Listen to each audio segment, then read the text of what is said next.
Live from New York. It's a show that, admittedly, He's so scared. is on edge. It's a big week, and I woke up early, He's so scared. and I had to remind myself, I'm not playing in the game. I'm too amped up. My wife's trying to make plans for us on Saturday. I'm like, I need to be locked in on Saturday. Why? I don't know. Can I? No. Yeah, Nick has lived here for years, so two you years- need to give me some two- advice. That's a good point. 2 years ago, I had to go the day Super Bowl Sunday. I had to go pick up something in New Jersey across George Washington Bridge at 10 in the morning. It's 10:30 in the morning. The game is 8 hours later, and there's a little traffic on the bridge. And I almost had my first ever panic attack. I was like, what am I'll leave the car. I'll walk. Just leave it. I was like, I can get across. I'm not getting stuck here. The game was 8 hours away. I need to just focus the entire. I'm gonna eat right there. Like, yeah, we're frying a bunch of food. Like, I can't eat fried food for the Super Bowl. It's crazy. I need to eat. First hour of First Things First, Power Pack show before the Super Bowl. Matthew Stafford, congratulations. He wins MVP. Drake May By a was vote. close. By one vote. That was amazing. Did Justin Herbert ruin the whole thing? It's the funniest thing ever. Meanwhile, and It it hurt is the Danny's credibility fault. a little It is bit. Danny's fault. who wins Super Bowl MVP? And who are the long shot candidates who might take home the trophy? And finally, a special Super Bowl Friday edition of Most to Gain. Oh, look, Darnold's got a new haircut. That looks pretty good. And of course, little sugar, little spice, Most to Lose. No, I didn't do a most to lose this year. You didn't do a Most I to thought it was Lose. mean. Wow, he was true. I don't believe it. There we go. I was thinking he didn't might do- not be on. He wasn't on the he last wasn't on one, it. right? Maybe he's, What on a setup. maybe he's on most to gain. You North guys ever think Carolina about that? alum, bringing home You another ever championship. Think about that? Maybe. Yeah. Oh, look at that. Look at that shot. We could Nothing run that but as a net, team baby. every week. Be like, I like that show. But we're starting with a question that has already been answered by the public at large. Out of 24 experts at NFL.com, 21 pick Seattle. In Bristol, 59 experts, 49 pick Seattle. Someone added today. Wow. Sports Illustrated, Brew, famous paper or news magazine record. 10 experts, 9 pick Seattle. And we had 5 excellent superstar / Hall of Fame guests on this show. This week, each person picked Seattle. But the teams, statistically, are evenly matched. Top 5 offense and defense, both teams in the Super Bowl. Wow. It's just 3, dating back to 1978. Wow. So, Brew, before you answer, because we know where Nick is leaning, I haven't made my official pick, but I think people have an idea. Before you answer, I just want to lay out what's at stake and what you mean to this show. Oh, wow. Every Super Bowl, we've had at least one person on the show who was a fan of a team in the game, whose analysis was admittedly colored by a mix of nostalgia and sentimentality. But Brew, that's not you. No. Decades of reporting from the plain dealer to the gray lady of the New York Times, you've stood as a paragon of analysis and journalism, and your opinions lend a gravitas to this show that, frankly, makes it what it is. Wow. So it is a simple question that I know you've thought deeply about, and we're all better for it. Nick and I think I speak for the staff in the network at large. Who you got? Well, thank you for that introduction. Okay, appreciate that. You set me up. You set me up. He's the worst. He is the worst.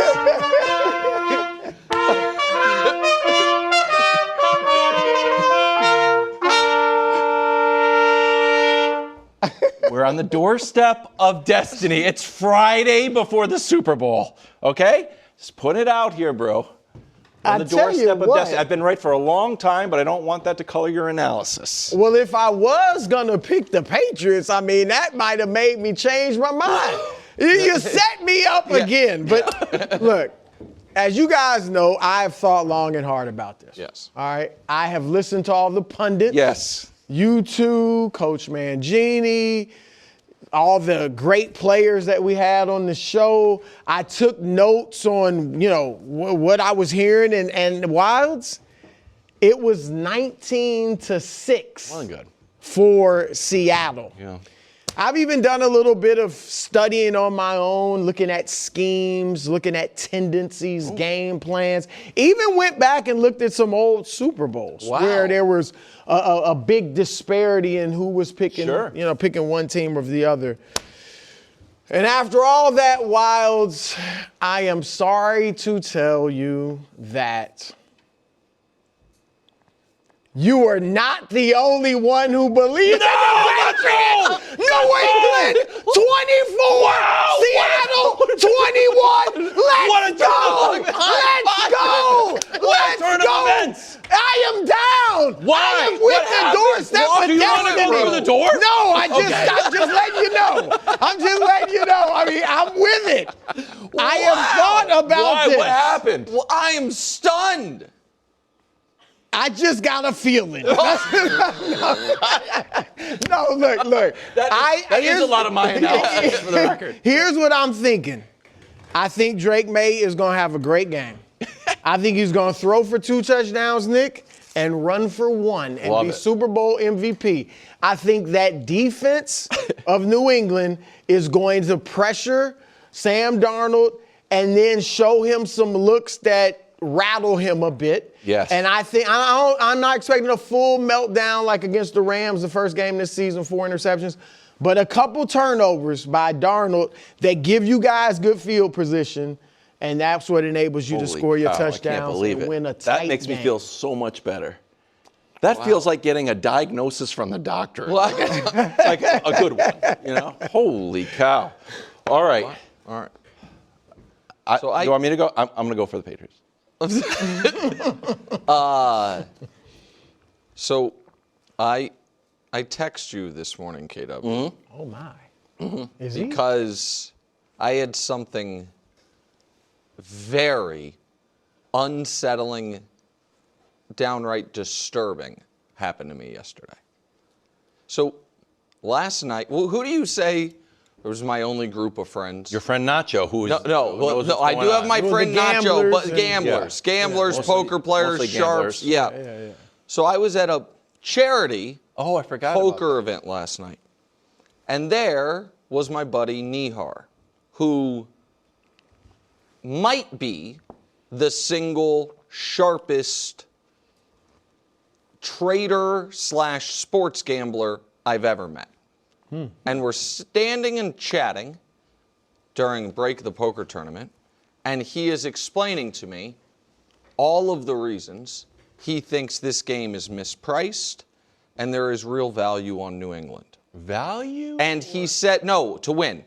And he says, I jotted it down and then I checked with him if it was okay if I quoted him on this. I love this guy. He said, when you really look at it, the Patriots defense is the better defense in this game. Oh. He mentioned a stat that you've mentioned a few times. They didn't lose a game all year when they had Milton Williams and Christian Gonzalez. He talked about how he thought they had that second Bills game in hand and then got a little conservative. And I'm standing there looking at the man who I believe might be the sharpest sports bettor I know. And I'm like, sweet Christ, sorry. He sounds just like Wilds. This is unbelievable. I can't wait to meet this guy. And it really rattled me. Because I'm like, Wilds, who his analysis, it's kind of like, you know, what's the cartoon where the mom's voice is all want. Yeah, the peanuts or whatever. Yeah, it's the teacher. The teacher. That's kind of what happens when, like, Wilds is like, no, here's the data. I don't really hear that. I hear, like, you know, bells and whistles. I'm like, it was snowing. I just keep on saying that. But this person, I respect their opinion. It's literally, and I've said that stuff. They're saying the same things. So I paused, and then I asked myself, as much as I respect Nihar, is he sharper than me?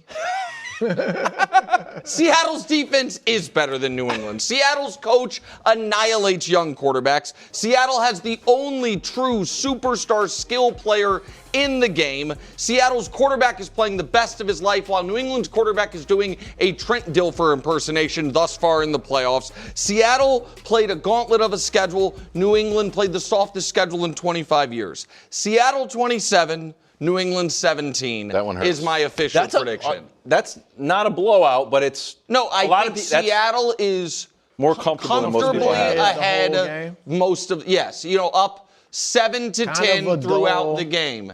And that, not a blowout, not an annihilation. I respect the Patriots, but that's where I've landed. So I respect that. And shout out to your friend, too. I would love to have him on the show on Monday. He can walk through with Brew and I. The one, I think I haven't had a lot of pushback where I think Vrabel is better than McDonald. He won Coach of the Year. No one really fights me on that. I think we all agree Drake is better than Darnold. Drake hasn't played excellent in the Super Bowl, in the playoffs. Darnold has kind of overachieved and has been a nice comeback story. I don't get a lot of pushback on that. The defense stuff, I get a lot of pushback on, where I'm like, hey, we have allowed 26 total points in 3 games. And I said, we're on a pace to be like the Ravens. And people start freaking out, the 2000 Ravens. Right. So here are allowed under 25 points, the most games entering the Super Bowl. It's the 23 Chiefs, the 25 Patriots, the 2000 Ravens, and the 78 Steelers. Wow. Sam Darnold, if he has a passer rating, do you see this one? If he has a passer rating of 85, the Patriots will hold quarterbacks to the lowest passer rating ever in a playoff run. So I think our defense is better than Seattle, and I know that's I get a lot of pushback on that. To the easy schedule thing, and because people are trying to use this as like the knife in my back, like, I got you, I'm going to pop your balloon. I've conceded the easy schedule.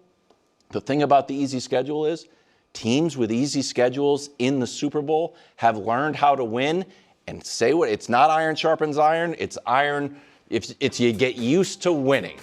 The 3 teams with easier schedules have won 13 games, 2 teams won the Super Bowl, were the 3rd. Now look, maybe we'll just be the 99 Jags, but there's an argument that it's just going to be the top 3 there. Finally, we're kind of big underdogs. Is that help? Like, that hasn't been kind to the favorites in the past few years. 4-point favorites or more in Super Bowls in almost 20 years. 2-5 outright, and no team has covered. So I agree with your friend that it's priced wrong, and I am still confident. I'm going 28-16 Patriots over Seahawks. Very similar to. Neither of you guys sees that close of a game. No, I see it I have it very similar to the Houston? Texans game. Okay. Except we don't fumble the ball as much. And they don't. I imagine you don't see Darnold melting down like I don't think he melts down, but I think they do get to him. Can I push one? And I know I'm not going to move you, and I'm not trying to move you, but just one. I'll give you a point. You want me to say 27? No. This is the.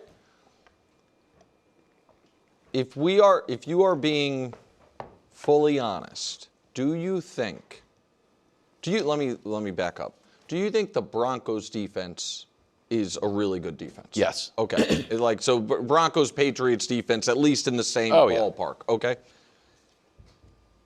If the Broncos had won that game, do you think you would be all week talking about a Sam Darnold meltdown potential? Or do you think you would be talking about Darnold, your guy with 14 wins and 4,000 yards, who just played the best game of his life, shook off the pumpkin mode stuff, that this is his moment? Like, it feels like the 2 parts of your pro-Pats analysis I have not found unfair at all, and you get to wear the winner's hat of, I told you guys about this all year, I know this team. Your Seattle defense skepticism, I just think is wrong, but we'll see. The Darnold, you turned on your guy for no reason other than he's playing your team, and that has nothing to do with him. Like, I feel like you had more confidence in. You had the most confidence in Sam Darnold of anyone on the show. Yeah, he played the best game of his life, Yeah. and now you're the lowest on him. It's less Sam Darnold's skepticism and more Patriots defense optimism. Okay. Because I don't think Justin Herbert just pooped the bed and that he was destined to have a 3-point game. I think the that's Patriots fair. Yeah, you got to give him some Yeah, credit. and The see- CJ stuff with the Steelers is tough, but he went into Gillette with a winning record. He Yeah. was a winning playoff Yeah. quarterback. And look, did he get nervous? But I think Milton Williams Yeah. Yeah, on that's all top fair. of you gets you. Yeah. The Jarrett Stidham thing, Who cares? tough, but I was told he wasn't going to melt down. And His high game was as high as Drake May's, supposedly. His potential. Oh yeah, I heard it. Yeah. And that was an outlying. Yeah. So look, I also think it's oddly unfair is not the word. I'm surprised it's been dismissed. That if you just set it up as the Patriots are playing the quarterback who led the league in turnovers, people don't and are now forcing turnovers in the playoffs. People aren't putting that together and be like, nah, I could still see a clean game. No, that's what I'm fair. surprised by. That I think is fair. I also think quarterbacks who lead the league in turnovers often play in Super Bowls and play well. Like turnovers, the last few years have become much more verboten than they were in the past. Like we don't have to. Stafford led the league in picks the year they won, Yep. right? Yep. Peyton Manning was every year was near the league leading picks. Brett Favre every year, like Eli won it. Honestly, leading the league in picks now, it's not nearly as high a number. No, as it's not like you're throwing 25. Yeah, but guys used to throw that. Teams play a much more turnover-averse style these days, but we are not that far removed from, hey, great quarterback. He's going to have 2 touchdowns, 1 pick every week, and we sign up for that. So, gentlemen, I'm not going to ask you for your opinions because I think you are unbiased. That being said, if the Patriots win, I think we're actually going to have you back either way. Yeah, that's right. That's right. Let them play us. Play y'all. Play us off, yeah, please. Thanks, fellas. But it would be cool if the Patriots won, you know?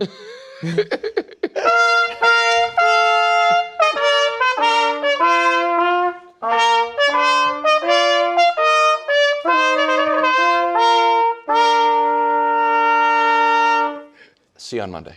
We'll head out to NFL honors, where Matthew Stafford took home a very tightly contested MVP. Here's how the points shook out. Stafford has 366 points, 24 first place votes. Drake 5 points behind with 23 first place votes. Josh Allen got 2 first place votes. CMC got some votes, 71, and Trevor got 49 votes, but no first place. And then Justin Herbert got a first place vote. So there's that. I didn't even know that was allowed. Sam, what do you mean? because he wasn't. I thought No, he was there's only- no ballot. They finalist, just only right. invite. The 5 leading finalists vote are the getters. 5 leading vote getters.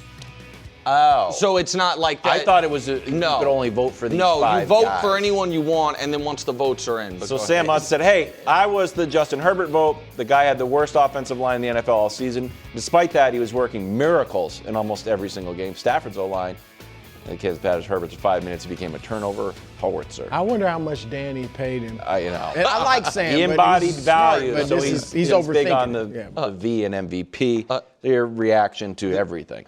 So I just want to start on the Stafford thing, and then you go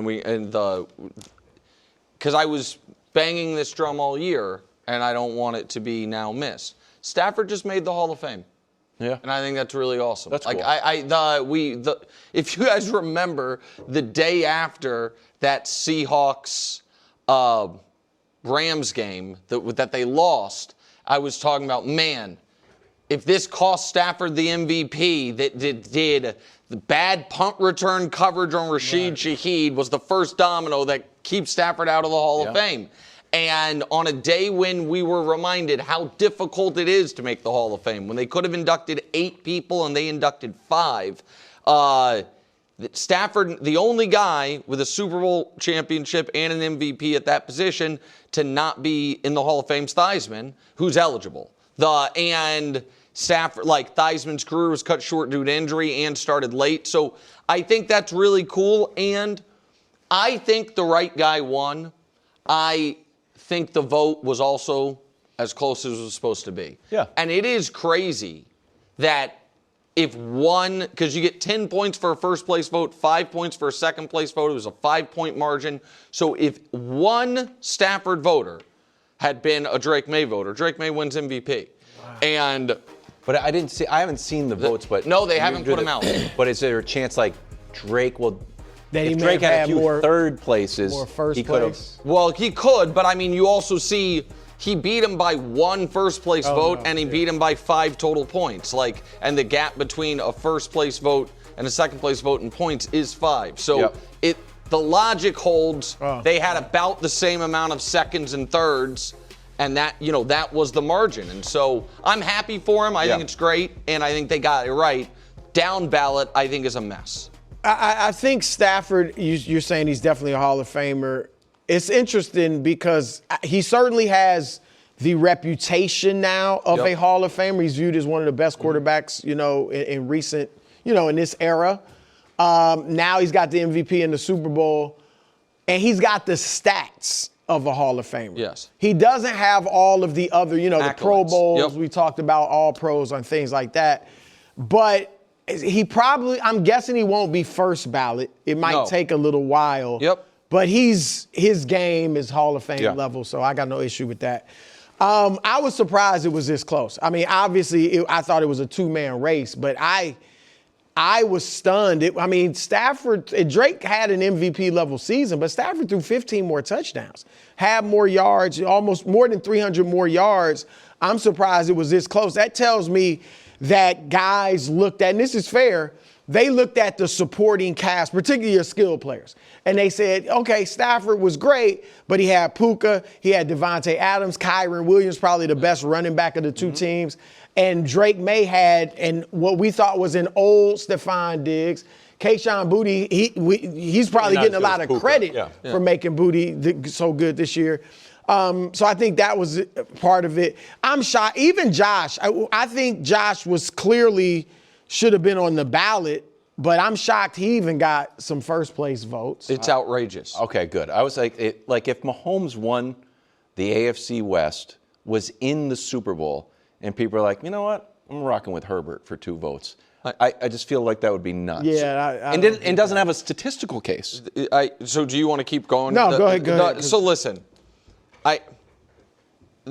the Herbert thing, I think we all agree. Everyone except for Sam Monson and Danny. And listen, I have known Sam for, God, I'm old, 16 years now. Okay, I text with Sam. I like Sam. I think they do a great podcast, Check the Mic, and he is not only is he not a hot take guy, most of our text exchanges, him making fun of me for my hot takes and me going back at him.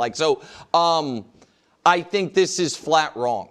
I think that the Herbert thing, the argument all year to my ear was Herbert is not the most valuable person on his own team. It's Joe Alt. Because if Justin Herbert were out all year, Joe Alt can still be awesome. But Joe Alt's out, and Herbert, it's like now we're grading him on a curve. So that I flatly disagree with.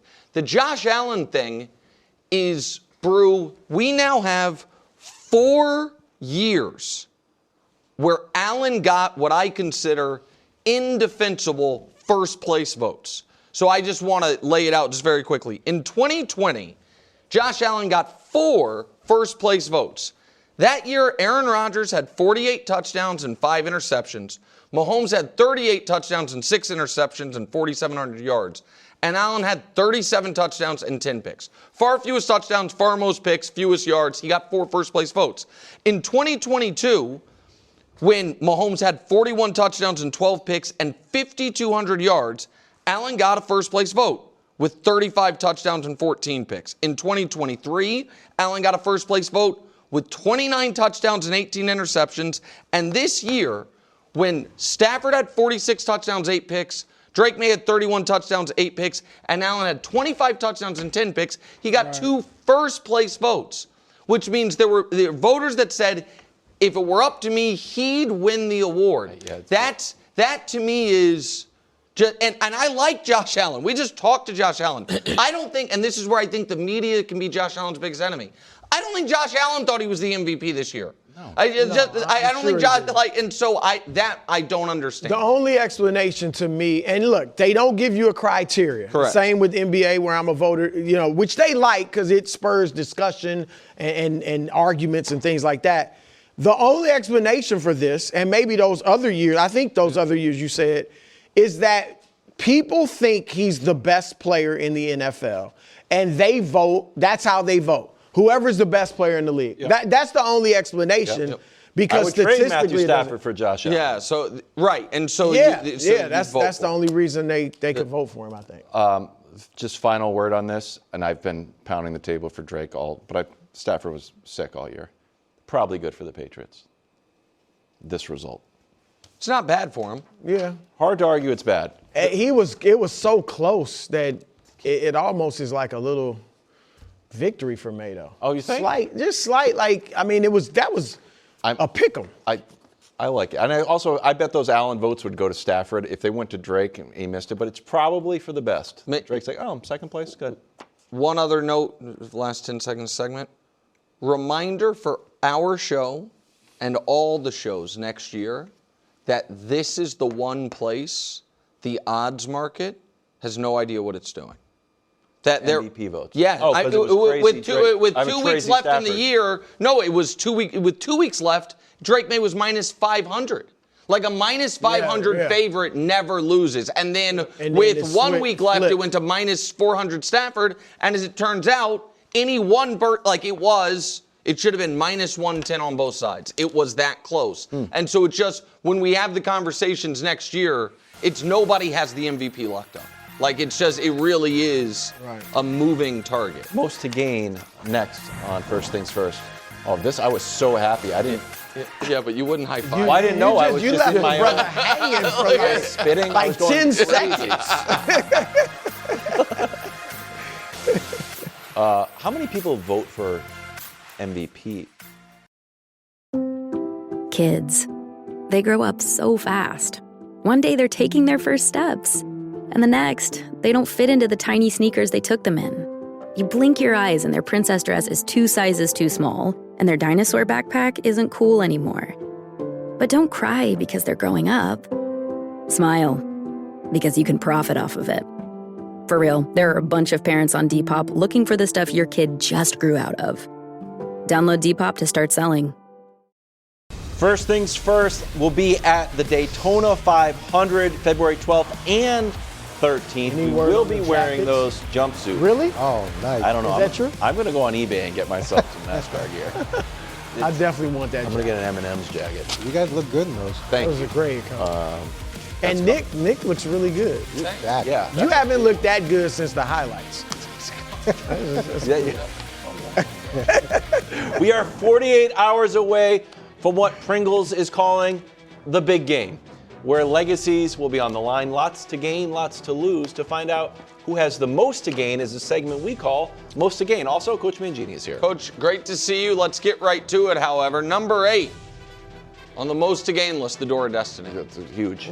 It becomes iconic not only in this show's lore, but I would argue as far as furniture or, pieces of construction. Right behind the Titanic door.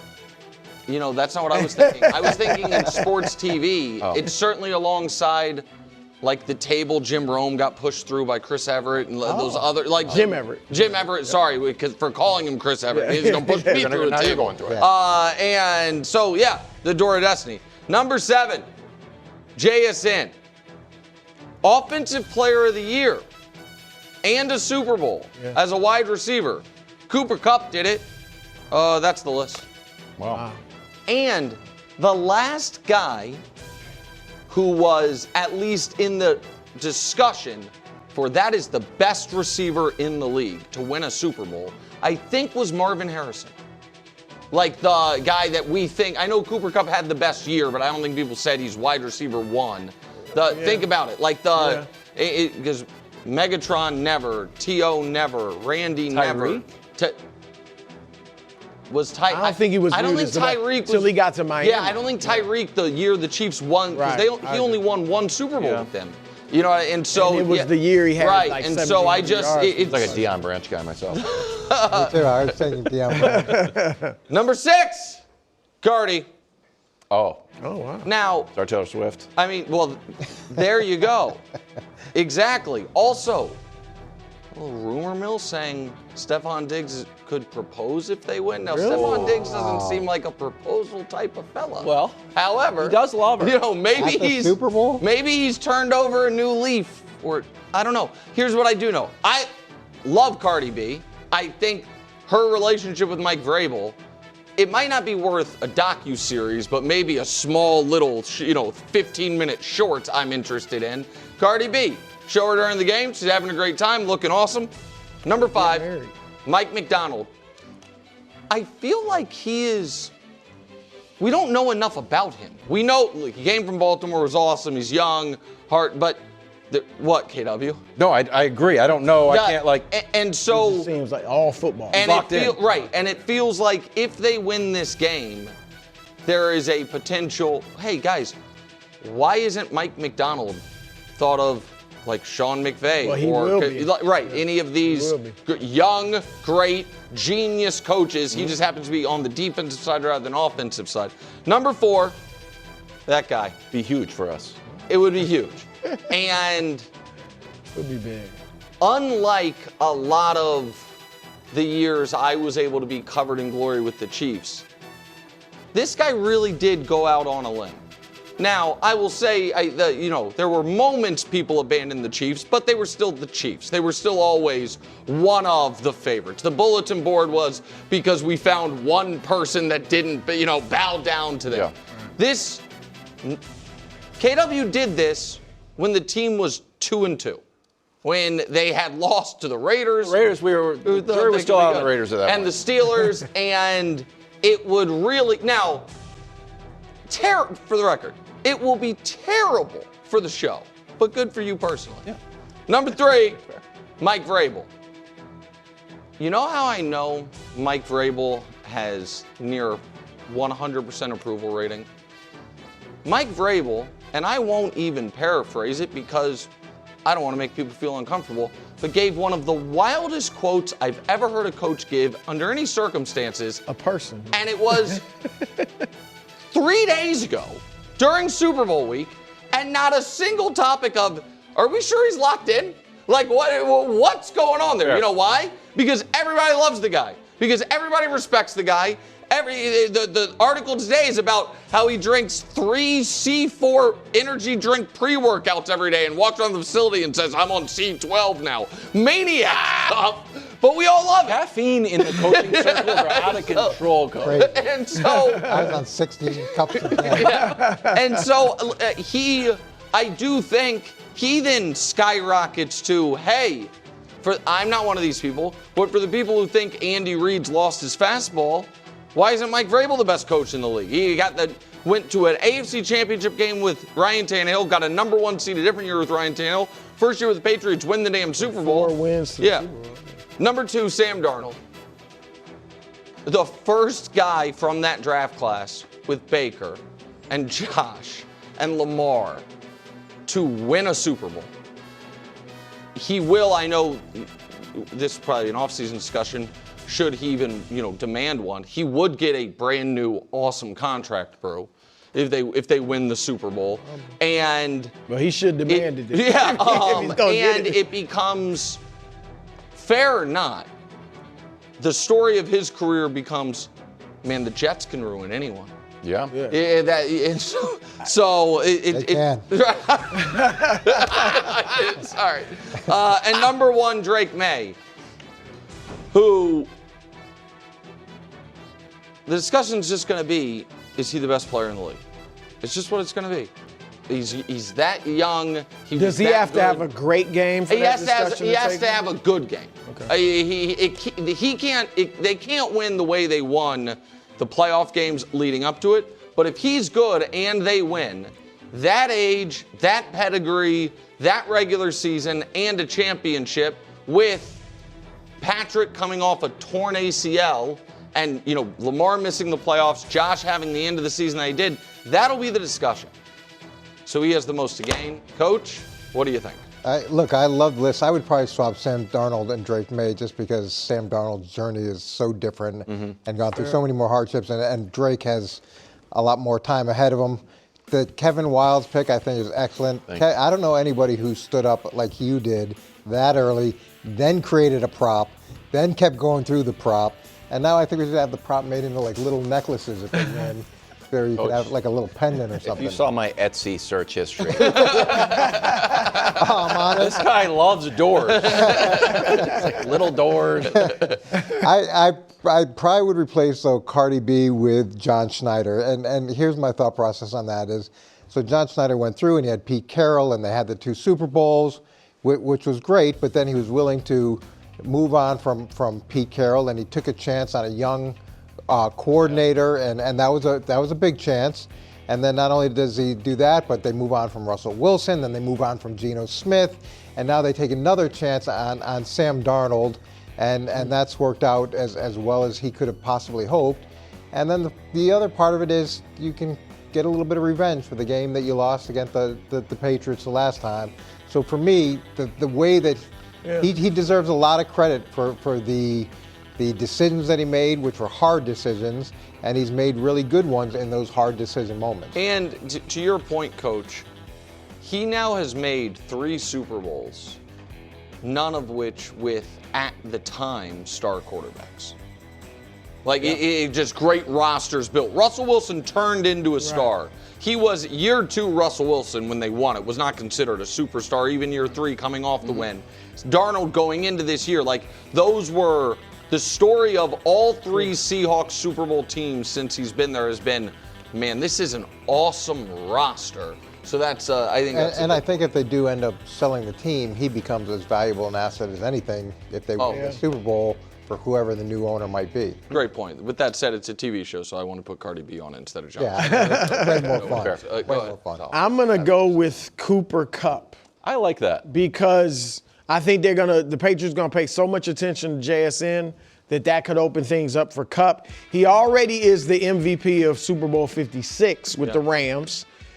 He's one of 8 receivers to ever be Super Bowl MVP. If he were Super Bowl MVP, that would be wild. He'd be the only receiver ever to be a 2-time Super Bowl MVP. It's on the and board. I think it's possible. I'm not necessarily predicting it, but I'm not because I'm picking the Patriots. But it is possible that he could have a huge game. And Coach, you were saying recently the number 2 receivers have been a lot of action. big games. So Quick, before we get to most to lose, if Josh McDaniels wins his 7th Super Bowl ring, what do we? Oh, is he going to Canton as Hall of Fame as an assistant coach? I think it's on the table. So here's my only question, because he wouldn't be his 7th as an OC. Because the first 3, he was not the OC. He was and he wasn't even close to the No, he was my assistant in one of them. Right, and so then he I moved can never tell offense because sometimes later on. like guys didn't even have titles. You know, there's so that's what I'm saying. So this would be his 4th title as offensive coordinator, which is remarkable. I mean, that's really good. Pretty good. But you insert him with Drake May, and you get what you've gotten this year. It's pretty compelling. All right. It's getting to Dante Scarnecchia level. Little sugar, little spice. It's time for the most to lose list. This one could be extra long. It's only 5. It's only 5. It could be a Number dozen. 5, and this one makes me sad. I like this guy, Joe Burrow. If Drake May wins the Super Bowl, Joe Burrow's just not going to be in your top 5s anymore. Just not. Josh, Patrick, Lamar, Stafford, Drake. That's got to be it. Fair. And it's hard to again, I like Joe Burrow. I don't know that I even think that's fair, and maybe he doesn't care about top 5s. But on these shows, we care about that type of stuff, and he hasn't lost his corner of, hey, I'm an AFC quarterback not named Patrick Mahomes who's made a Super Bowl, but all of a sudden he's sharing the corner, and now he could lose it entirely in that regard. Number 4, sorry, KW. Oh, it's on the board. If the Pats lose, we are going to be hearing something like this from Chris Collinsworth. Mike Will Campbell. And it's not going to be good. It's about to be a circle. You're going to see small arms, and it's not going to be great. And so Will Campbell, to me, has played like a guy who's going to be a really good guard down the road. They drafted him at number 4 to be their franchise left tackle. He's got a big job in front of him this weekend, and a lot of the Seahawks' path to victory goes straight through Will Campbell. Number 3, this one's rough. J.J. McCarthy. Man, oh man, if Darnold wins the Super Bowl. I didn't want to emphasize it too much because he was so good with us on the interview and so kind with his time. But Justin, America, go back and watch Justin Jefferson with us and just see what he's saying about why he's the best receiver in football and what he's had to deal with and the different things. He said it nicely. He said it nicely, and none of it was wrong. When he supports him, and he's trying, but he's being honest. And he said he'll never air out his quarterback in public. All those things, which I thought was really cool of Justin Jefferson. But J.J. McCarthy was already going to be under a ton of scrutiny. If Darnold wins the damn Super Bowl in his first year in Seattle, and JSN is one's Offensive Player of the Year, and it's like, man, Justin Jefferson, what happened? Yeah. I'm as surprised as anybody. Number 2, Michael Jordan. Why? I knew he was coming. You knew it was coming. I'm surprised he doesn't want number 1. Let's just say Drake May wins the Super Bowl. Yeah. Well, I don't know. Greatest athlete ever to come out of North Carolina. Well, let's see. Tail of tape through 2 years. They both went to North Carolina. Both 3rd pick. They both 2-time Pro Bowler All-Star through 2 years. That's good. Top 3 MVP. Drake May did it. Did Jordan? No. Playoff win-loss record. Drake May 4-0. Michael Jordan 1-6. Yikes. Series wins 4-0. Titles 1-0. As Brew, as you would say, you know, a guy's not a Hall of Famer yet. He's on a Hall of Fame trajectory. Yeah. He's not better than Michael Jordan yet.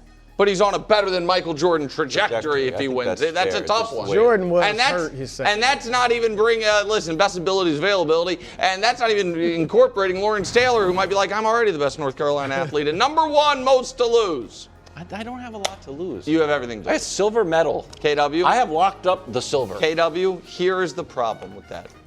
That could have been the case. And this is your moment, and this is your day, and we're all happy for you. But, as Coach would say, if you do any self-scouting after a Patriots win, you'll be like, man, I was cocksure and right. Yeah. And if you do any self-scouting after a Patriots loss and review the tape of the last 10 days of shows, you're going to be like, yikes. What do you mean by that?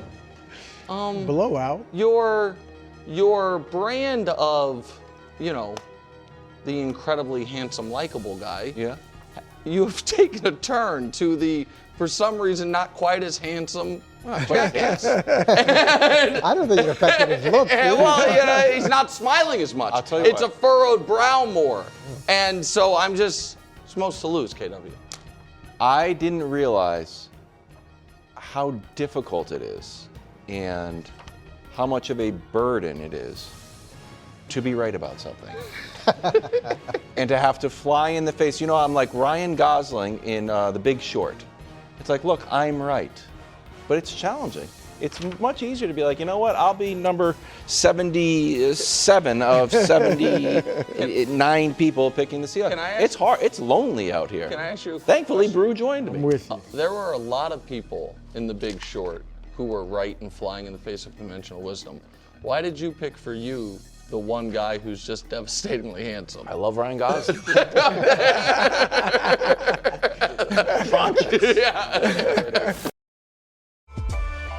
Kraft Mac and Cheese is better than 90s hip-hop. We'll remind you of your childhood without making you feel incredibly old. Kraft Mac and Cheese. Best thing ever. And happy anniversary to Coach. 21 years ago, got ring number 3. Look at him yelling at Belichick. 24-21 Super Bowl victory. Coach. The Eagles. Coach, for this segment, we're looking for you to use your expertise in Seattle's favor on how the Seattle defense should attack the Patriots offense. Man, I like the glasses. I know. I had LASIK and then now contacts, but yeah, that was a great game. We ended up having 2 picks late in the fourth quarter. Brewski had one, Rodney Harrison had one, 4 turnovers that game.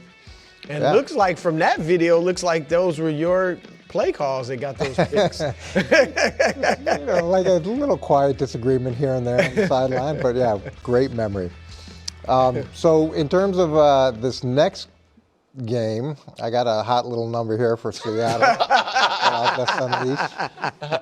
I'd say the first thing that Seattle has to do, and Nick touched on this, they've got to make those young offensive linemen prove they can hold up.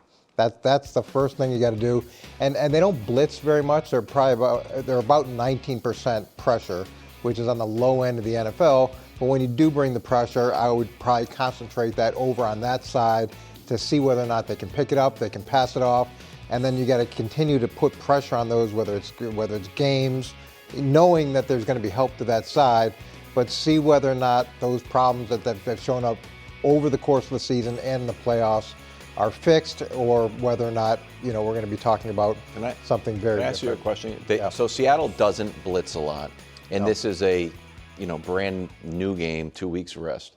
We saw it last year. The Eagles did blitz a decent amount, and they're like, we're not going to blitz Mahomes at all. So whatever you were planning for, that's out the window. The fact that they don't blitz, do you think they could flip the switch and be like, let's blitz? Yeah, well, there's still 20% of the time they bring pressure. You could easily ramp that up to a higher level if you felt like you had some things that you liked. And oftentimes what happens is if something hits early, again, you're going to see whether or not the offense has that problem fixed. So you may have a blitz, and then just like offensive plays, they have something and something built off of it. So you may bring something, it hits, and then you bring the variation of it the next time. And if it's rolling, then you could go from 19% to 25%, depending on the way the other team responds. The second thing is keeping Drake May in the pocket. And when we talked about it yesterday, he's at 16.1% of the time he's being sacked, which is the second highest going into a Super Bowl in the history of the NFL, next to Roger Staubach. So you can't allow him to answer that problem with his feet. So part of that is going to be keeping him in the pocket and making sure that you're not giving him run lanes, so that the pressure which is going to come, he then answers with an 8-yard gain, a 10-yard gain, a 12-yard gain, and he's been very effective with his feet, and I imagine that's going to be the early answer for him, especially with the pressure of the moment. So that's the second component. And the third thing is securing the tackles. And when you look at a weakness that Seattle has, they're in the bottom third of the NFL in missed tackles. They had, I think it was 110 missed tackles this season. And I imagine that we're gonna see a lot of quick passes, catch and run type plays, wide receiver screens, those type of plays where you're getting the ball quickly to players in space to see whether or not Seattle now is going to continue along the trend that they've had with the missed tackles, or whether or not, how much of a problem you can create for them. So that means, and look, they've talked about it all week, multiple hats to the ball, securing the tackle first. It's not about going and knocking the ball out necessarily right away. Secure the tackles. Make sure that the 5-yard play doesn't become a 10-yard play. The 10-yard play doesn't become a 20-yard play. And that's a weakness that Seattle's shown in all the good things that they've done. They haven't been a great tackling team. I like that. That was kind of pro-Patriots at the end there. That's a weakness.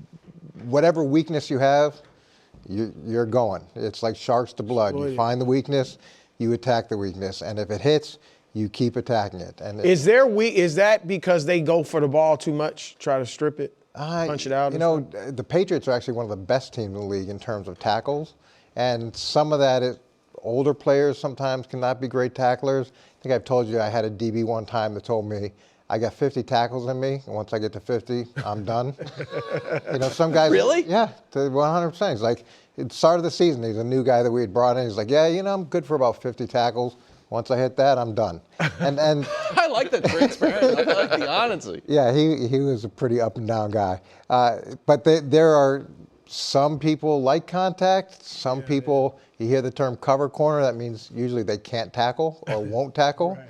And having a good tackling team is a huge asset. I might put a little spice on Travion anytime touchdown.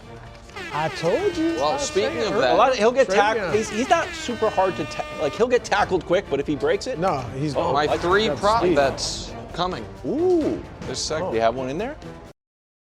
Live from New York. It's the show that has one more hour, perhaps, with the Door of Destiny. Perhaps. It's on the board. It's on the board. It's on the board. Coach, we're getting your pick. If you want, we've got the trumpeters here. If you want to walk through the Door of Destiny. I've already walked through it a few times. Have you really? Yeah, too. Just practice. What's that with the Door of Oh, Destiny? you mean the new door? Oh. That would be so sick, though, if they had the Door of Destiny on the field. Second hour of First Things First today. The Patriots are huge, are not huge underdogs, but they feel like You just keep pretending they are. From an analyst perspective They are very and an expert's huge. perspective, they are massive, massive underdogs. But is that actually a good thing? Meanwhile, who are the under-the-radar candidates for Super Bowl MVP? We discuss in a second, but right now we're talking about Sam Darnold on the doorstep of a complete rewrite of his legacy, coming off an excellent NFC Championship game, but facing a Patriots defense that has allowed a total of 26 points in 3 playoff games. Last 2 seasons, Darnold This was Coach's thing. He Doesn't- doesn't have mediocre games. No, he's either rolling or being rolled. Nothing, as Hubs calls, mid. Wow. 23 games in the hundreds, only 1 in the 90s, 4 in the 80s, and 9 in the 70s or worse. So do we think Darnold is going to thrive against this Patriots defense? To me, it comes down to how well they run the ball. So if they can actually effectively run the football and it becomes 2nd and 4, 3rd and 2, those types of things, that to me is where Darnold becomes the biggest problem.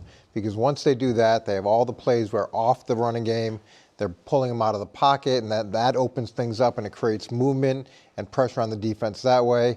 Then it also slows down the pass rushers, and it does set up the play action shots. All those things are built off the running game, but if New England does a good job, which I anticipate they will do a good job, now the 2nd and 8s, you got to get back on track. There's more drop back passing. Now, as those formations stop becoming compact formations and they're more spread formations, New England's ability to pressure, New England's ability to disguise, New England's ability to do multiple things increases dramatically. So slowing down that running game, I don't think they're going to totally eliminate it, but slowing it down and not letting that control the game will determine how well they can affect Darnold. Yeah, I picked earlier, Coach. I picked the Patriots to win the game, so I don't see him thriving. Now, I don't see a meltdown, but it looks like he doesn't have much in that middle. I was kind of thinking he'll be in that middle. Excuse me. But I did predict like 2 turnovers. Maybe one's a fumble, maybe one's an interception. I just think they're going to be able to disguise stuff, as you said, confuse him a little bit, and get a little bit of pressure on him. We know he struggled at times with pressure. And we've talked about how he's played well lately. He's played better than Drake May in the playoffs. He didn't obviously have to do much against San Francisco. Threw for like 120 yards, 1 touchdown. It was such a blowout. And we know what he did in the NFC Championship game. But these were his last 4 regular season games. So it's not like, taken as a whole, it's not like he's been on fire for the last 2 or 3 months. He was struggling or playing mediocre and then didn't have to do much against the Niners and was great 2 weeks ago. So I think he could struggle and have just a mediocre game, which I think opens the door for the Patriots. So I picked 27-17 Seattle. So I obviously think Darnold's going to have a level of success. My prediction is not, though, that Darnold's going to carve up the Patriots defense. Mm-hmm. But if I can tweak the question a bit, and I'm sure you disagree with me, KW, I think if Darnold is, by a considerable margin, more likely to have an awesome game than Drake is. I think that the numbers on young quarterbacks against Mike McDaniels are jarring. And that, this dates back, this graphic I'm going to show you doesn't date back to his time in Baltimore, but it did apply to his time in Baltimore. Nobody has success against Mike McDaniels' defense. Go ahead, I want you to KW. walk through it, and then I have a question. No, we had a graphic earlier in the week. We didn't bring it back today, but it was quarterbacks of any age, the first time they play this Mike McDaniel defense, dating back to his time in Baltimore to now, and while the record is better than 1-9, obviously, the numbers are not that dissimilar. It's 16 points a game. It's really, really tricky. Now, Coach, you mentioned off the air the one injury that's taken place this week is the Seahawks kind of rover, jack of all trades safety, rookie Nicky Manwari, who turned his ankle 2 days ago. If he were out, I think that's potentially catastrophic for Seattle. The word from them is so nonchalant, and his visible limp got so much better in just 1 day that I think that injury is probably not a huge factor. While I can concede the point that because of his history and because we have seen it this season 1.5 times, maybe 2 times, that the meltdown game is more likely for Darnold, I also think the awesome game is more likely for Darnold, given who they're playing against. Yeah, I don't see an awesome game, and I hope I don't see a meltdown game just because it's been such a nice story. I don't want to see a guy crumble. I also, if you crumble so much, all of a sudden the Patriots defense doesn't get any credit, like in the Texans game. Hey, guy melted down. What are you supposed to do? Here's my other favorite Patriots defensive graphic. In a single postseason, and again, this has got a little bit of Jarrett Stidham to it, but I think, the previous graphic had a little bit of Max Brosmer to it. In the single postseason, under 10 points and 12 or more sacks. Look, it's hard for me to even imagine the Patriots group being with these guys. That being said, that's what the numbers are. But those Herbert had 3, CJ CJ Stroud too. There's another pretty impressive. 12 sacks, and whatever you want. Like the one thing I know, we talked a lot about the snow, and we talked a lot about Jarrett Stidham. The Broncos' offensive line was supposed to be top notch. Yeah. And if you want to say quarterback, sacks or a quarterback sack, Milton Williams going through those guys. So I could see that happening again. It's seeing a lot of pressure on Sam Darnold. Again, I hope he doesn't have a meltdown game, but I think it's going to be difficult for him. The only thing I'll say about that graphic, because there's another graphic about like fewest points per game allowed in a playoff run, there is a much longer list of teams who going into a Super Bowl have put up, have allowed these single-digit points per games, and then didn't do that in the Super Bowl, so they're off. They're off the graphic. Yeah. Like that 2000 Ravens team, then in the Super Bowl allowed 7 points, and it was on a kick return touchdown. Right. The '85 Bears, they beat you guys 35-3. That was a rough game. And so that what is fair is if they do that in the Super Bowl, then even if they are not, that caliber of defense, they're on the list with them.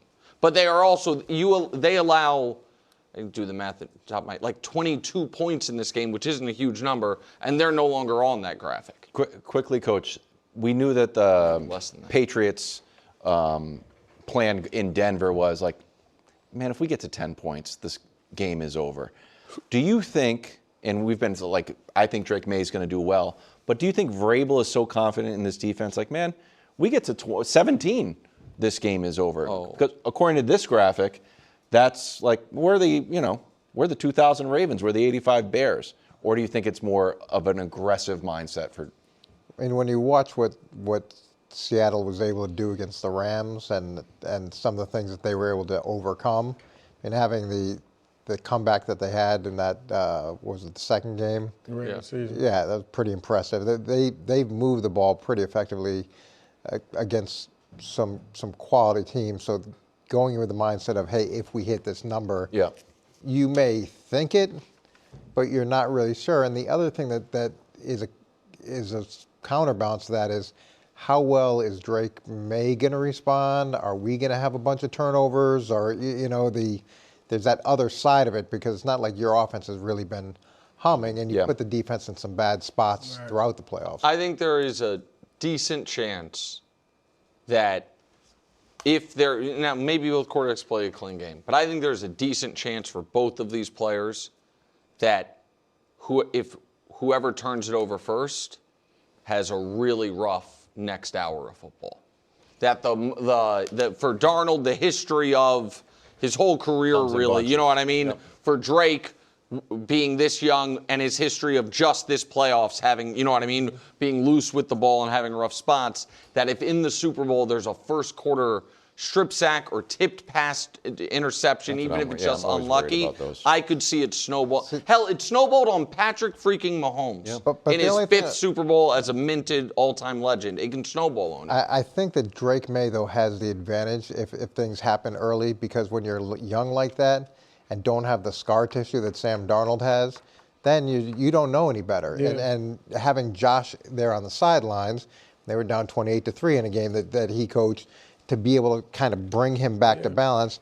And I also think Mike Vrabel, having the player perspective and having had been in that moment as a player, will do a really good job too if things go a little bit south. I just don't know who that life vest is for Sam Darnold on the Seattle sideline if things go south. All right, talking about MVP, here's the list of favorites. So the quarterbacks are at 1 and 2. JSN, Kenneth Walker at 3 and 4, then Ramondre, Raheed Shaheed. And we've got 3 Patriots in a row. And then Emin Wari at 10, but he's dealing with an injury. I'm surprised those odds didn't move even further south. Brew, you kicked around your Brew's ballot, but who's your dark horse MVP? It's not on this list. Yeah, I'm going to stick with the guy I said earlier, Cooper Kupp. If he can have a big game as a number 2 receiver, because they're paying so much attention to JSN, he's already been a Super Bowl MVP. He hasn't had huge stats in these playoffs, but he's had some big catches for them. His problem lately, last few years, just been, has he been available? I think he's still a very good receiver. So I could see him having a big game and being like a security blanket for Darnold if JSN is covered. And so he's my guy. Yeah, I went with Kayshon Boutte. Oh. And my thought process with it's interesting, as the playoffs have gone on, his catches have gone down, but his targets have increased, which is counterintuitive. But it looks like over the course of the season, he can get hot. He can get hot in terms of his production. And we already seen the one dramatic catch in the playoffs. So to me, I think he's still going to get targeted quite a bit. I think he gets hot, gets a few catches deep early, catches fire, and then maybe has one big game-changing play. It would be pretty weird, Brew, if the Super Bowl MVP came from the losing team, bro.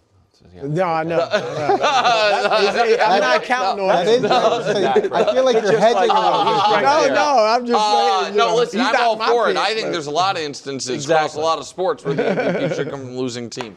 So I disagree with your rule that it has to be someone not on our graphic. Like we went down to 10. Yeah, I mean, I think anybody the 2 quarterbacks, the 2 starting running backs, and JSN are the trendy favored picks. Yeah. Anybody else I would consider a dark horse candidate. So I'm going with a guy who I think can score points without anyone else getting the stats for it, and that's Raheed Shaheed. Yeah. So Raheed Shaheed can have a big punt return. Yep. The problem for Cooper Kupp, even though he's done it, or JSN, is receiving yards also help the quarterback's chances. Raheed Shaheed, we have seen him bust big plays in special teams and on end arounds. And so I also, oddly, if we're really trying to dig into how this would happen, some of his rushes are actually passes. They're just, lateral, so the quarterback doesn't get credit for those stats. Like, he's more likely to pop a 40-yard run that was actually a catch, but it goes down in the books as a run. And so I can see that. Like, Raheed Shaheed, one down-the-field catch, a couple runs that account for 40, 50 yards, a big punt return or kick return, and then all of a sudden it's like, wait, all-purpose yards, Raheed Shaheed is 200 and some. That would be the path for him.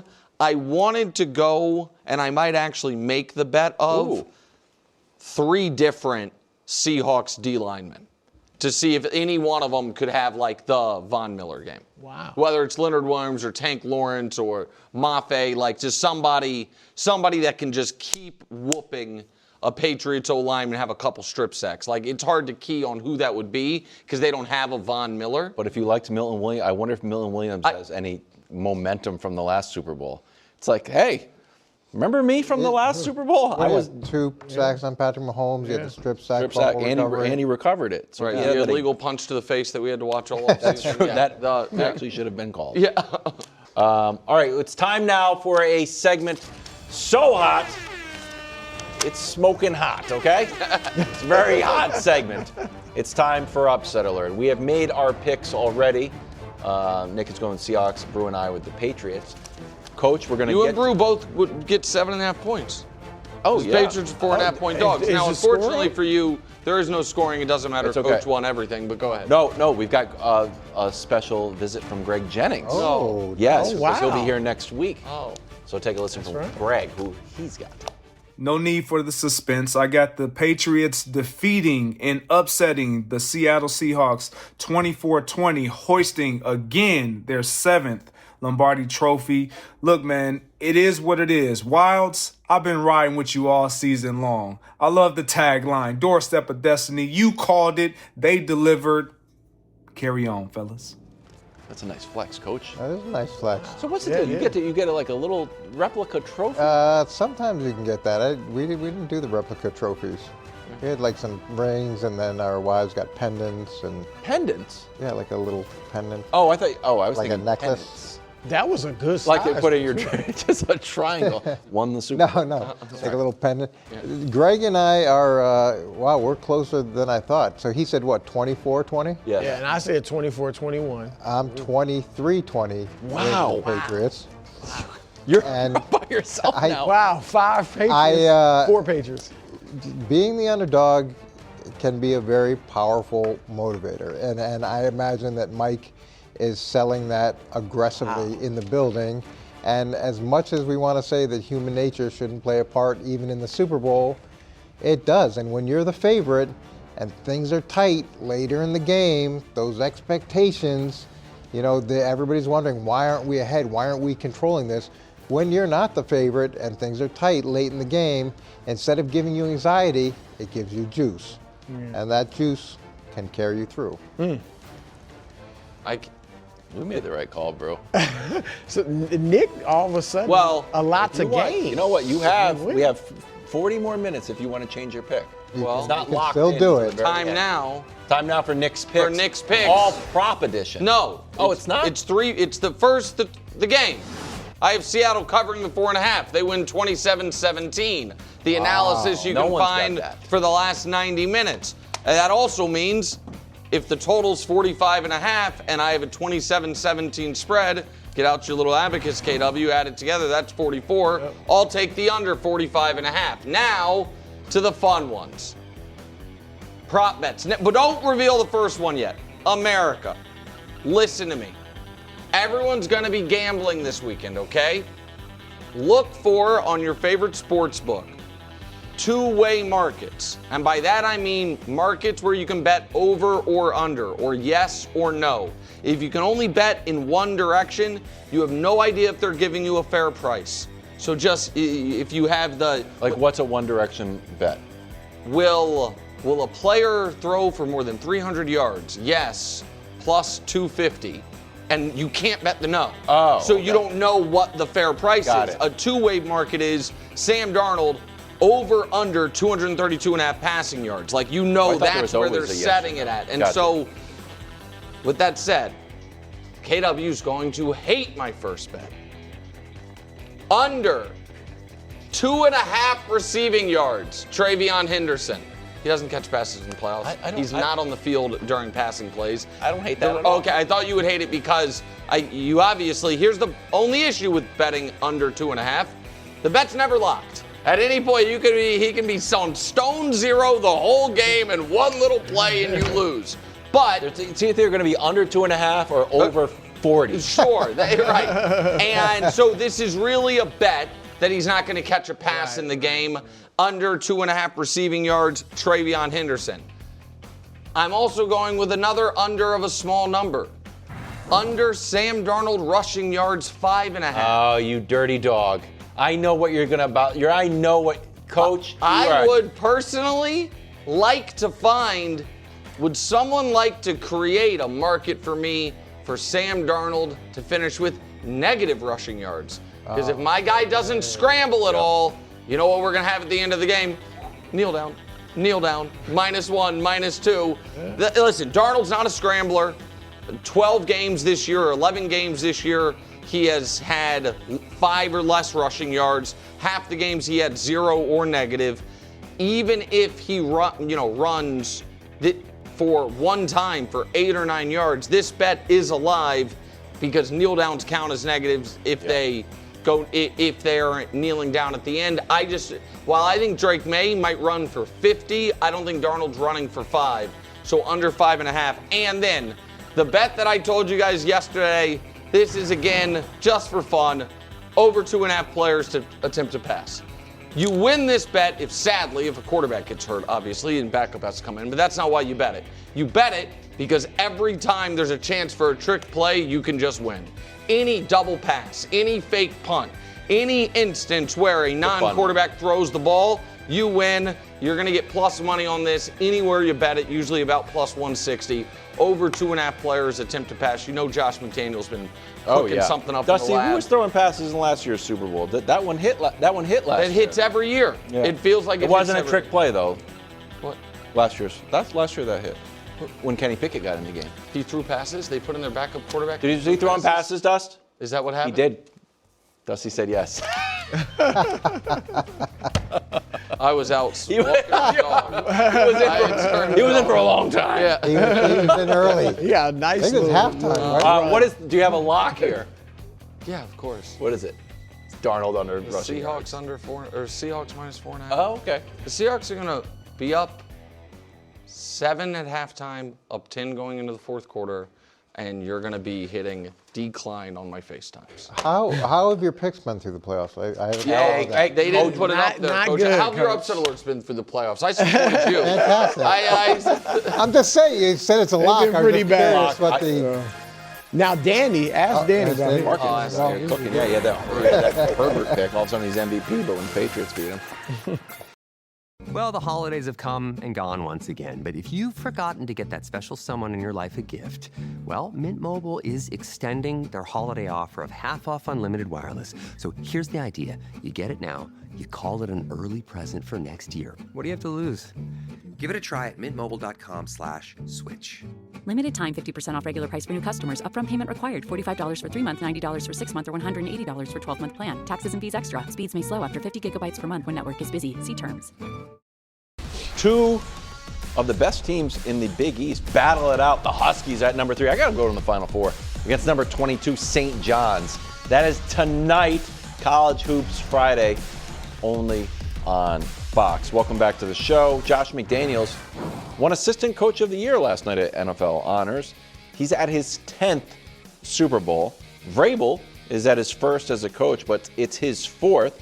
And the guy did have 2 sacks, 6 tackles, and caught a touchdown in what Pringles calls the big game against. You really like that Pringles joke. Nobody's laughed once. They're not a sponsor. You've said it like 7 times. I think it's hilarious. I like when brands call it the big game. Yeah. I like Pringles. The guy has a little mustache. Okay. Combined playoff starts, the fewest entering the Super Bowl this century. I got Josh really on board with this century. It's fantastic. Mm-hmm. Mahomes versus Jimmy G, 6 total. Darnold versus Drake, 6 total. So there's a mix of not experience for the coach, for the players. Cooper Kupp was already got a Super Bowl MVP. Seahawks coaching staff, not a lot of experience. Patriots coaching staff, a decent amount of experience. So how do you see experience playing into this Super Bowl, Coach? Yeah, it's really important. When we went to our first Super Bowl, Bill and a lot of the guys on the older guys on the staff, like Romeo Crennel, had experience, Super Bowl experience, so they could take us through a lot of things that you don't think about, like the extended pregame warm-up. Yeah. So you don't come out, because oftentimes guys will come out early and they'll be hyped up and they're ready to go, because they think as soon as they go back in the locker room, like a typical game, it's not that long till you're back out and ready to play. And guys will be exhausted by the time the game starts because they got ready too early. And it's the same thing on halftime. Typically you come into halftime, you go and get a water, use the bathroom, whatever, come back. If they say a few words defensively, offensively, make a couple adjustments, and then you're back out. But the halftime goes forever. You could take a nap in there, and it's the same idea of you want to be peaking at the right time. You want to talk to the guys at the right time so that you're maximizing the start of the second half. Things leading up to the Super Bowl, you wouldn't think about. Tickets, dealing with family and friends, all the other distractions, all that stuff comes into play. So you think that's like a mental tax if you don't know how to deal with it? It's exhausting when you knew how to deal with it. And Bill was very good at saying, this is how it's going to happen. So tell all your friends and family, don't even call. And he could be the bad guy. But they want to go to a party. They want you to help them get this. Can you get this autograph? Can you do this? There's people pulling at you constantly because it is a huge event and it is a big moment, not just in your life, but your family's life. But it's taking you away from what you really need to focus on, which is the biggest game of your career. So just understanding that going into it and being able to deal with those different moments, I really feel is a huge edge. And I'll say the last edge is if things go wrong during the course of the game. That's another. Josh can help navigate Drake May through those waters because he's done it so many times. Yeah, you hit on it at the end. I think it's a huge advantage for for Drake May because of McDaniels being there. Like anything Drake sees or experiences, Josh McDaniels is going to have an answer based on all his experience in the Super Bowls before. He will have seen everything. Darnold's not going to have that. Like, he's not going to have anybody there with that level of experience who can say, yeah, we were down big before and we did this or adjustment. So, and then all the stuff you mentioned as well, locker room, halftime stuff. So I think this is big, particularly for Drake May versus Sam Darnold. Can I just add one other thing? Is I would also say the experience that Mike had as a player. So that was something that Bill couldn't give the group. He couldn't give it from a player's perspective of playing in the Super Bowl. He gave it from a coaching perspective. So Mike now has that ability to bring, hey, this is what it was like as a player. These are the mistakes that I made as a player. And that's a totally different level of understanding than just from the coaching purview. The reason I liked this question, and Nick, I'll give you a pop quiz. I think it's a question about nerves. So, Nick, your pop quiz is, who's number one on your I'm freaking out power rankings in the game? Like, oh, this guy's freaking out and nervous. It's Drake May followed by Darnold. I have the reverse. I have the reverse. So I certainly would have had and you can say it's recency bias. It literally is recency bias. I think the level of calm that is gained by Sam Darnold saying, the last time I played a football game was the pinnacle of my football life. I've played this game since I was 6 years old. I've never played a better game, and it was it was arguably the single greatest game I've ever played, inarguably the biggest game I've ever played, as opposed to Drake, who the last game he played with 6 minutes left needed a pep talk from Josh McDaniels on the sideline because he was kind of freaking out. And again, credit to Josh McDaniels for being able to coach him through it. And listen, I did tiers on Wednesday, and I put Patriots coaching staff at the top as far as the biggest, the best unit in this game. So I am not going to disagree with much of anything Coach said. It is worth noting, though, that one of the oddest facts or stats in NFL history is in the 9 Super Bowls Tom Brady played with the Patriots, all with Josh McDaniels, if we're saying, in some capacity, in the first quarter of those Super Bowls, they scored 0 touchdowns. They've never, all the experience, whatever it was, that Josh, even with peak cyborg Tom Brady, always started slow offensively in these Super Bowls. And now, again, I don't actually think that means they're going to start slow with Josh in a different place, different quarterback, all that stuff. But he has not, even with all that experience, cracked the code on here's how we jump out on them early. And so I think there is that. This is going to sound kind of a little silly, this is where I do think there is some level of East Coast bias in how we talk about certain things. I think Mike McDonald is underrated in a way that he can only be because of where they play geographically. Sure. And because Seattle is not like going into the year like a super marquee team, and it's on the West Coast, and it's in a division where two other teams in it are the ones we historically have talked about in the Rams. And then, like, if Mike McDaniel was coaching, if it was the New York Giants, I feel like we would know so much more about the things that, or talk about, the edges he gives his team. Yeah. Vrabel, overcame some of that. He was coaching in Tennessee, and we knew how great he was. So it's not that it can't be done. And the experience is, I think it's one of the reasons the Pats would rather have played Seattle than the Rams. Because McVay and Stafford have that experience, and they don't. But I just think that the Seahawks coaching staff is going to be up to the task. I just wonder, because they haven't had a turnover in the playoffs. And he is coming off that great game. But how is he going to deal with the adversity? Look, Drake May's had adversity throughout the whole playoffs, and so he's had to deal with it.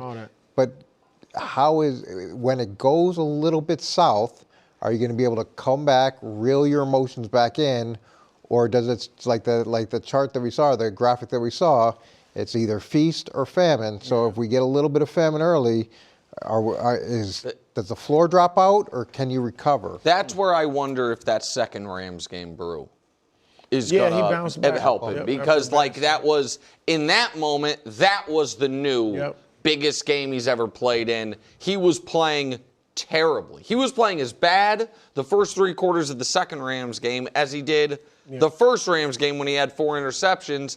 And then at the end of the game, listen, it wasn't just him. It was Shaheed and, other guys as well. But he rallied. So what I do think is helpful for Darnold is he has an instance in a big game, not the Super Bowl, but a big game where it was going bad and he turned the ship around. I can tell you there is some feeling by NFC coaches that the AFC is way overrated. In this year? Or this year. Yeah. That this is just an NFC award waiting to happen.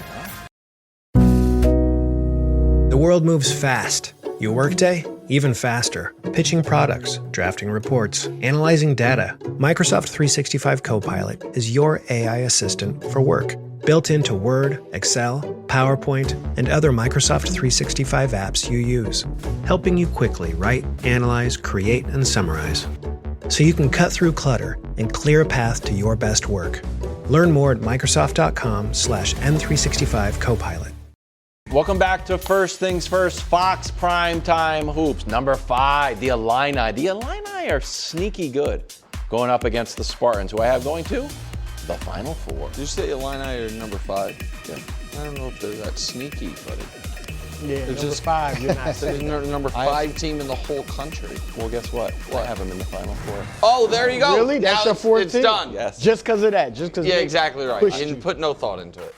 2026 Football Hall of Fame class was announced last night. Going in, Drew Brees, which we all expected, Roger Craig from the Seniors Committee, Larry Fitzgerald, Luke Kuechly, Adam Vinatieri got in, Congrats. which I was happy about. Nick, your reaction? It didn't quite go how you predicted. Well, no, but listen, so if you guys remember, once we had the 25 semifinalists, I said my class would be, we can show it, the following 5 guys, which was Brees, Fitz, Kuechly, Suggs, and Willie Anderson. And then we found out today that my 5 guys made it to the final 7. That the final 7 guys they were debating between were those 5 plus Marshall Yanda and Adam Vinatieri, which is on the right-hand side.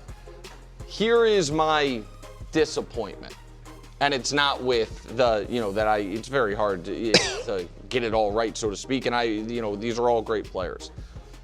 There is such a backlog that the fact that they did not put in the maximum allowable 5 guys of that 7, I think is a disaster. So you wouldn't have had anybody from the senior? No. You can do 5 contemporary and up to 3 from the senior. You can have an 8, but they're 2 totally separate processes, and you can have 8.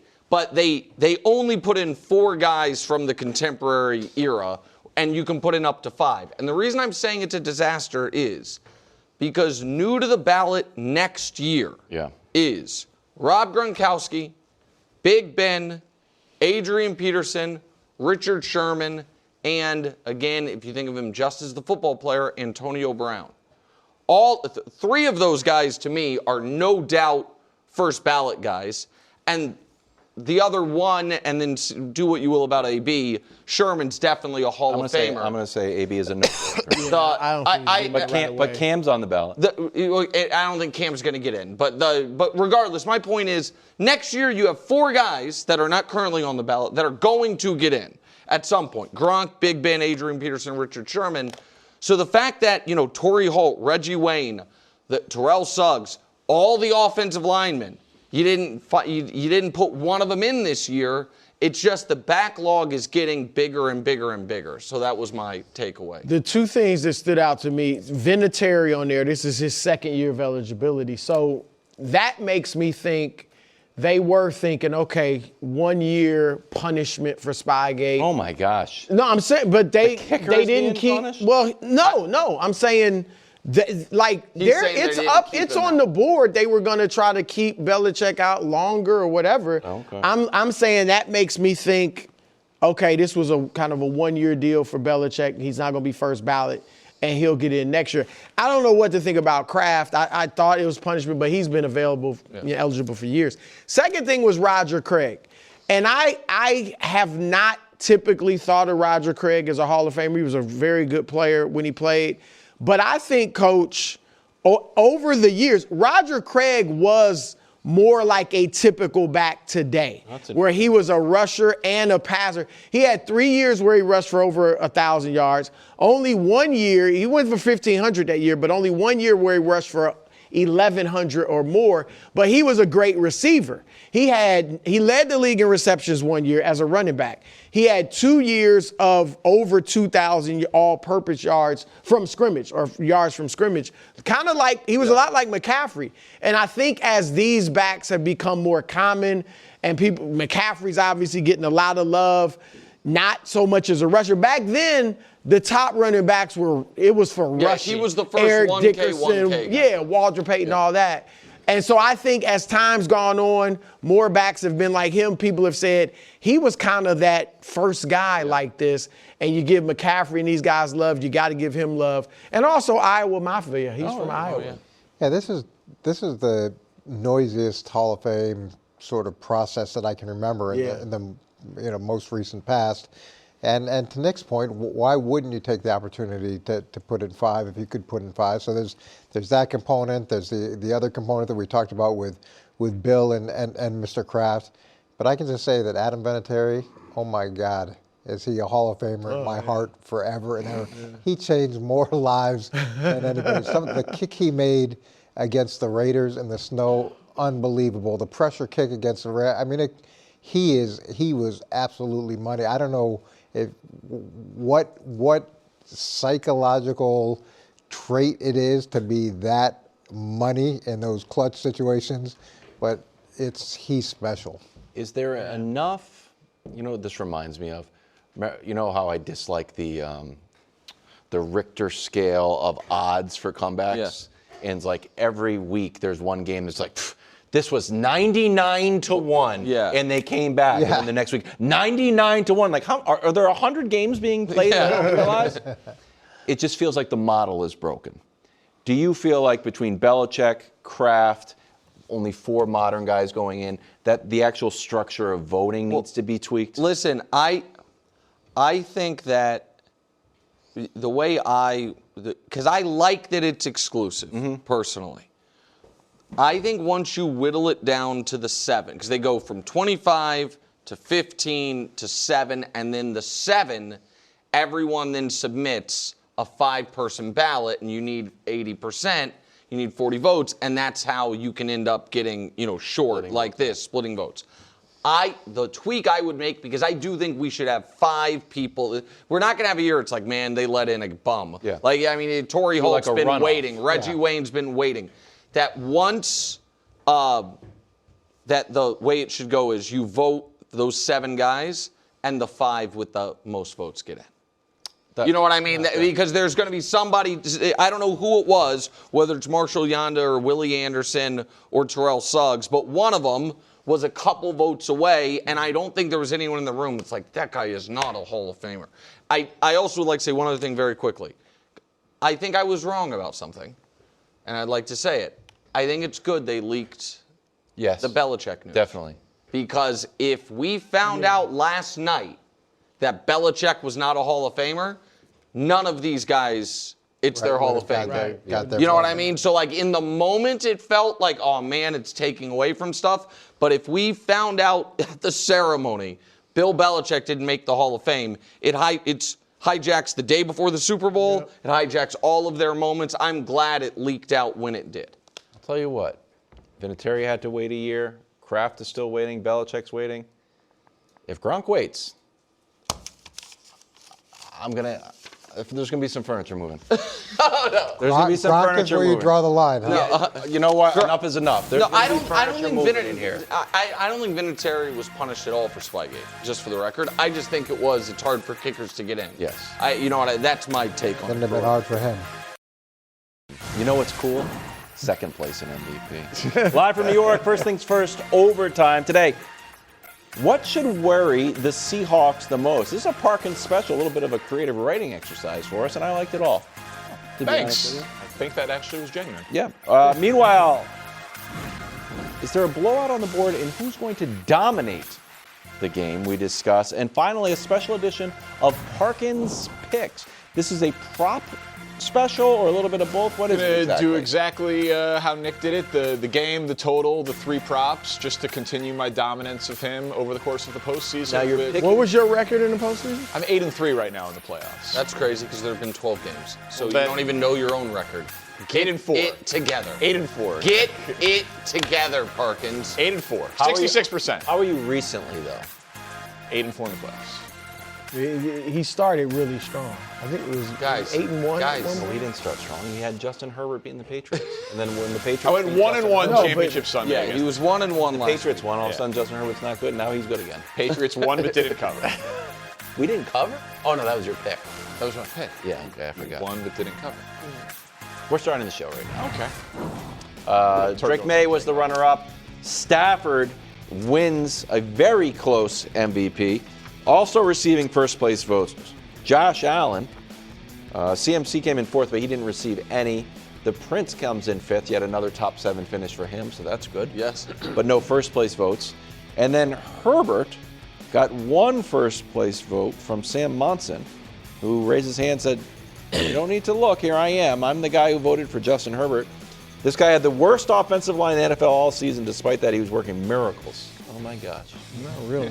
Almost every single game. The standard for miracles is lowered a lot. It's not plummeted. I mean, it's not water into wine like it used to be back in Brews Day.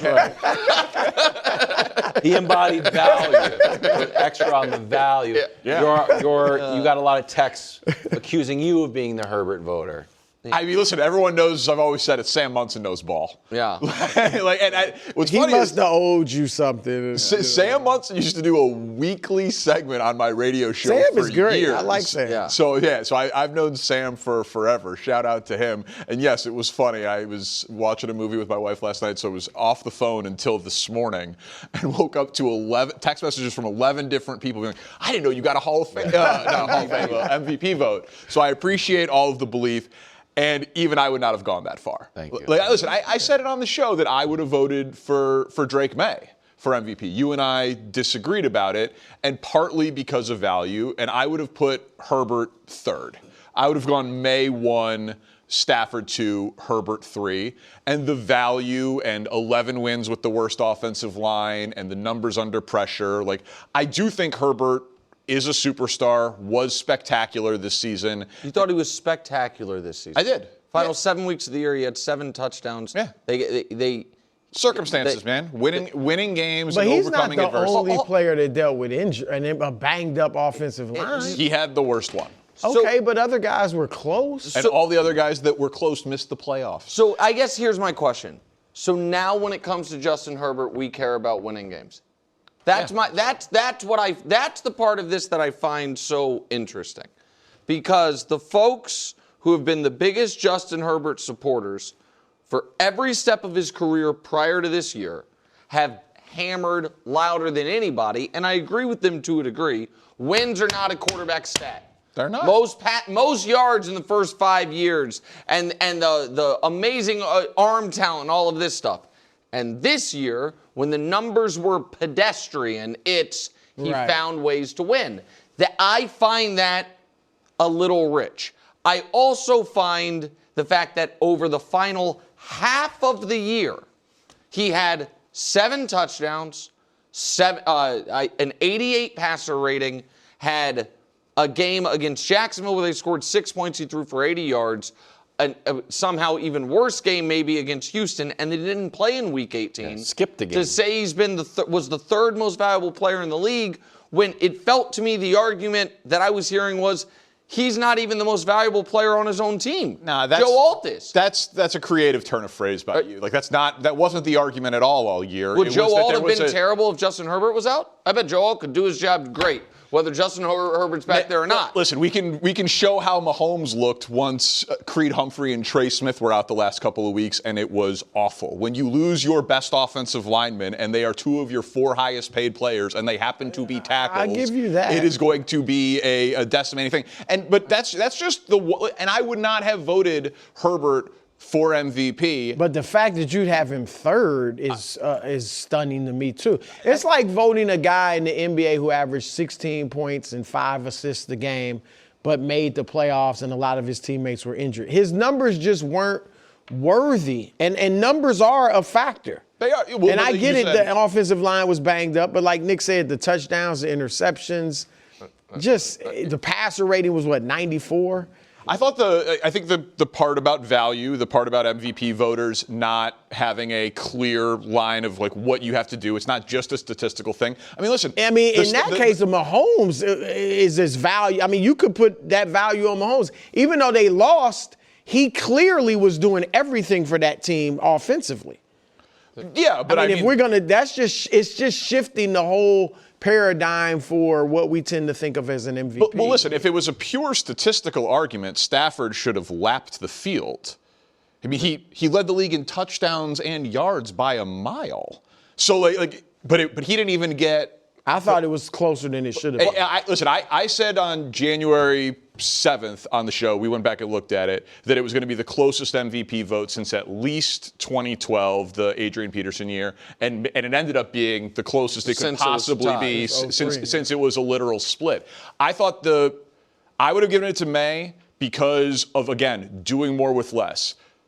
During the course of the year, the Rams' defense was better than the Patriots' defense in the regular season. It did not end up that way, and it certainly hasn't been through the playoffs. The Rams' running game was better than the Patriots' running game there. Puka Nacua is a first-team All-Pro wide receiver, and Devontae Adams led the league in touchdowns. So I thought that Stafford had way more help around him than Drake May, which is why I would have flipped May and Stafford if it was my vote. So listen, I think Stafford's the rightful MVP. I'm glad he won it. I think he's now a minted Hall of Famer, which makes me happy. I think he's a Hall of Fame talent. Now he has, in my opinion, a Hall of Fame resume. I also thought it was close. I disagree with you that if it was just a purely statistical argument, there's no argument for May, because Wild was banging on all year. He led the league in passer rating, did he? He led in passer rating, completion percentage. 31 touchdowns. And a lot of the advanced stats like EPA per drop back, QBRs per pass. Well over 4,000 yards. I was just saying the historical, the counting stats. Yes. Yards, touchdowns, and he had 47 touchdowns. Do you think it should be like a yards, touchdowns? Like, are we all overthinking it?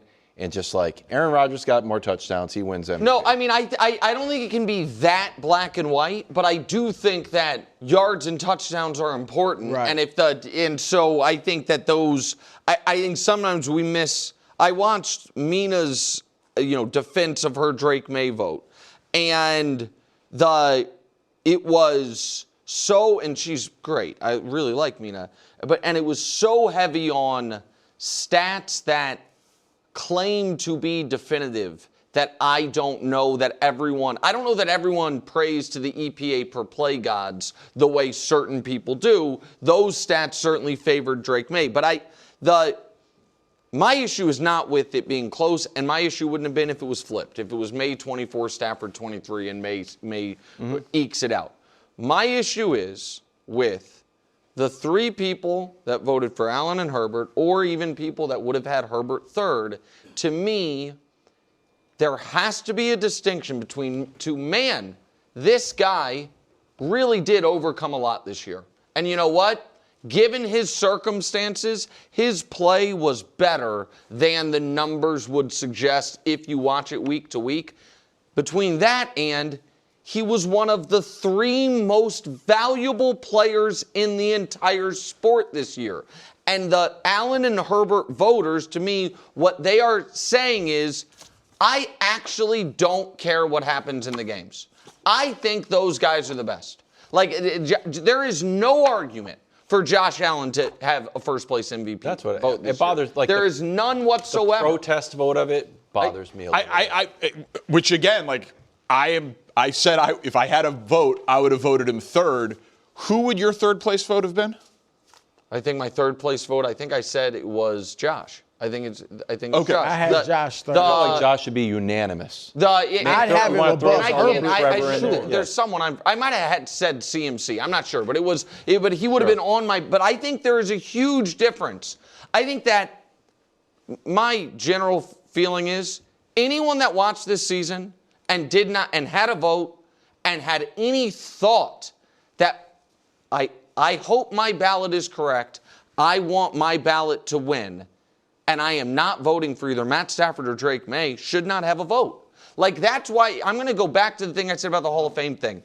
I wonder if we would get more honest ballots if the way it actually worked was we have 50 voters, but we are not tabulating. We are picking one of these 50 ballots at random, and that's the award. I like that. And then you are, I know it's crazy, but there's value. There's value. Here's what I would do if I was a voter. Wouldn't that promote groupthink? What do you mean?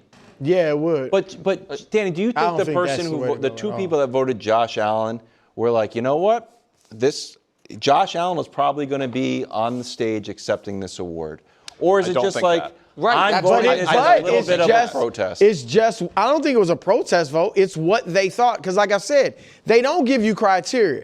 And I think, Danny, I think those 2 voters think Josh Allen's the best player in the league. Yeah. And their criteria is best player in the league. Sam laid out his criteria, which was overcame the most. But and again, you're right, they don't give you criteria, but that ain't the award. This is why. But they would say it is value. I mean, to them, he was valuable. I don't look at it as just value. I kind of look at it as and he obviously, listen, Justin Herbert in the regular season is an immensely valuable player. That is very different than Justin Herbert in what might have been the 3rd best regular season of his own career, was the most valuable player in the entire sport. And I know we have to move on. There has to be an accounting for this player is this great, and it is totally unfair to expect him to look great if his left tackle is out. That, to me, I can't square that circle, and everyone can say, no, it was both tackles, but when Rashawn Slater went out in August, we all knew that situation, and if the whole house of Justin Herbert's greatness for this year was built on, we can't have any more offensive line injuries, that's a shaky foundation to begin with. And I don't buy it. It's pretty great that the Patriots defense did hold an MVP. Yeah. You know, I could have won 3 points. Right. Sure. That makes that more impressive. Jarrett Stidham got 7. Yeah, spin zone. Seahawks are 4.5-point favorites. What Pringles is calling the big game. But no faith. No faith. I laugh every time. He likes it. Every time. No favorites have covered that spread in decades, Danny. And the underdogs, 2-5 outright. What do you think the Seahawks should worry about most? This is a question that you pitched I liked. Well, thank you for giving me credit for the question. Listen, I think I try to devil's advocate myself. Like I like the Seahawks. I've liked them all year. They're the favorite. Everybody's picking them. So how do I Nobody on this show so far except me. Yeah, all of a sudden. Coach Greg. 4-1. Yeah, wild. I watched it. Yeah. It was unbelievable. We'll get to my picks here in a little bit. There's not much suspense for who I like in the game. Yeah. It's something that Wild said a couple of days ago that has just stuck with me, and it was, what if the player who wrecked last year's Super Bowl wrecks this year's Super Bowl? It's a great argument. Milton Williams is a spectacular football player, and the interior to right side of the Seahawks offensive line could be vulnerable, and we can show what Milton Williams did in the Super Bowl last year just to refresh people's memory. He was incredible, and they gave him a 9-figure contract. And when he's been on the field for the Patriots this year, which we have also, they've been dominant. And I've said it all week and last week too, the Patriots are playing their best defense of the season right now. Part of that, I think, has been Jarrett Stidham, crazy weather, CJ Stroud, awful game. I do think that has been part of it. But they've been playing really well for a while. And now if you do the whole thing, they're number 1 and 2, these two teams, in scoring defense over the course of the year. So the Patriots defense could dominate this game, led by Milton Williams. That's what would worry me. I think that's a good answer. I'm going to say overconfidence, just human element. I mean, they have been hearing for 2 weeks, you're going to smash them. You're the best. I mean, smash them. They heard what Patrick Surtain said, sure. 35-7. I'm not saying they watched our show, but everybody who came on our show, it was easy. Seahawks. We saw the poll at ESPN, 49 out of 59 or whatever it is. And the NFC championship game is the real championship. Even Coach told us he's been talking to coaches in the NFC with different teams that feel like the AFC was the JV this year. So they are hearing this for 2 weeks. Darnold never has been here. Smith and Jigba is young, never has been here. Like, they got a lot of young guys, first time in this game. I'm sure that they are being coached against that. Don't listen to the pundits, this and that, but they're human beings. And just a little bit of letdown that we just think we're the better team, even if it's subconscious, can work against you. And that's why we've seen so many astounding upsets that we never would have picked in a one-game situation. And so I think that's something they have to guard against. All right, before I answer the question, I think, listen, I watched Milton Williams last year wreck a Super Bowl. I think he's a really good player. I also think there is no argument in the world that he is even the best player at his position playing on Sunday. Leonard Williams is flatly better than him. I missed when Milton Williams, who's an excellent run defender, became Chris Jones or Aaron Donald. I have heard. I don't think Milton Williams has wrecked by himself a game since the Super Bowl. He's been really good. I think he has been super impactful on the Patriots' run defense. While yes, the Seahawks right guard is a question mark. What happened last year, his ability to the Eagles pass rush last year was a collective effort more than just Milton Williams. Sure. And I don't look at him. I look at him as an important player. I would be stunned if we're here Monday like, man, Milton Williams did it again, and I didn't feel like we left last year's Super Bowl saying Milton Williams did it. I think we left last year's Super Bowl saying blowout. Right, but it was the Eagles' defensive front as a whole collapsing what was left of the Chiefs' offensive line. So that's just my take. I think it's very obvious what should worry the Seahawks the most, and it's that Sam Darnold's going to show up to the Super Bowl, see the Patriots cross the field, be reminded of the single worst moment of his career, something that Wilds, before the Patriots were playing in the Super Bowl, would say was very unfair by NFL Films to have let it out and let people have access punished to by it. his own creativity. Yeah. Good line. His own great choice of words. Right. And I mean, if they play the game 100 times and there's 30 Seahawks losses, 20 of them involve Sam Darnold playing poorly. And I understand Milt Williams could cause that. I get that. But I think that's, to me, that is the only, as someone who is picking and betting the Seahawks, that is the only thing I'm really worried about. I'm not saying it's not the only concern I have, but it's the only significant concern I have. Has Drake May's stock dropped in your book to the point where, I mean, the guy was one vote away from winning the MVP, and I just haven't heard a lot of here's something you should worry about. Matthew Stafford clone who can run.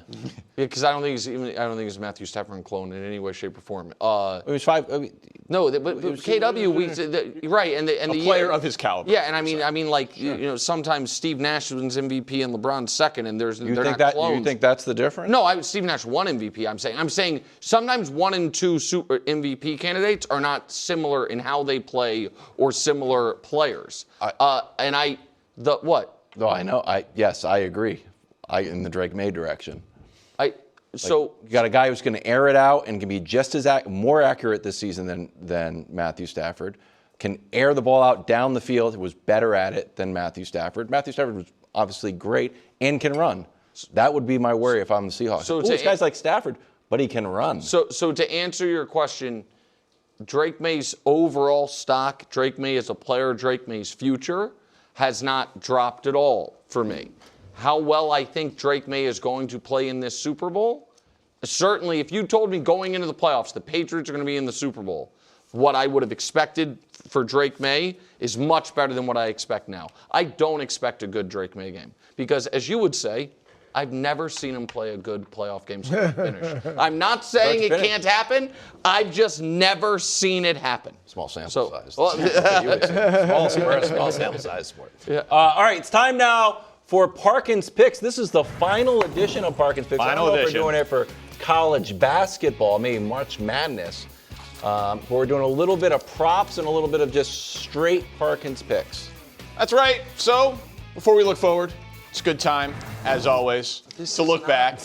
Lost the regular season by 1. Lost the only thing These that things mattered. happen. Some say it's the only thing that matters, but playoffs matter. Oh, overall. 4-8, That's the not 8-4, and now overall 35-30. That's how we've been doing like the Patriots graphics overall. Yeah, at this point. Who gave out the most winners? Who's got a winning record for the season? 53% versus 49.2%. Kind of embarrassing. Under 500, including the postseason.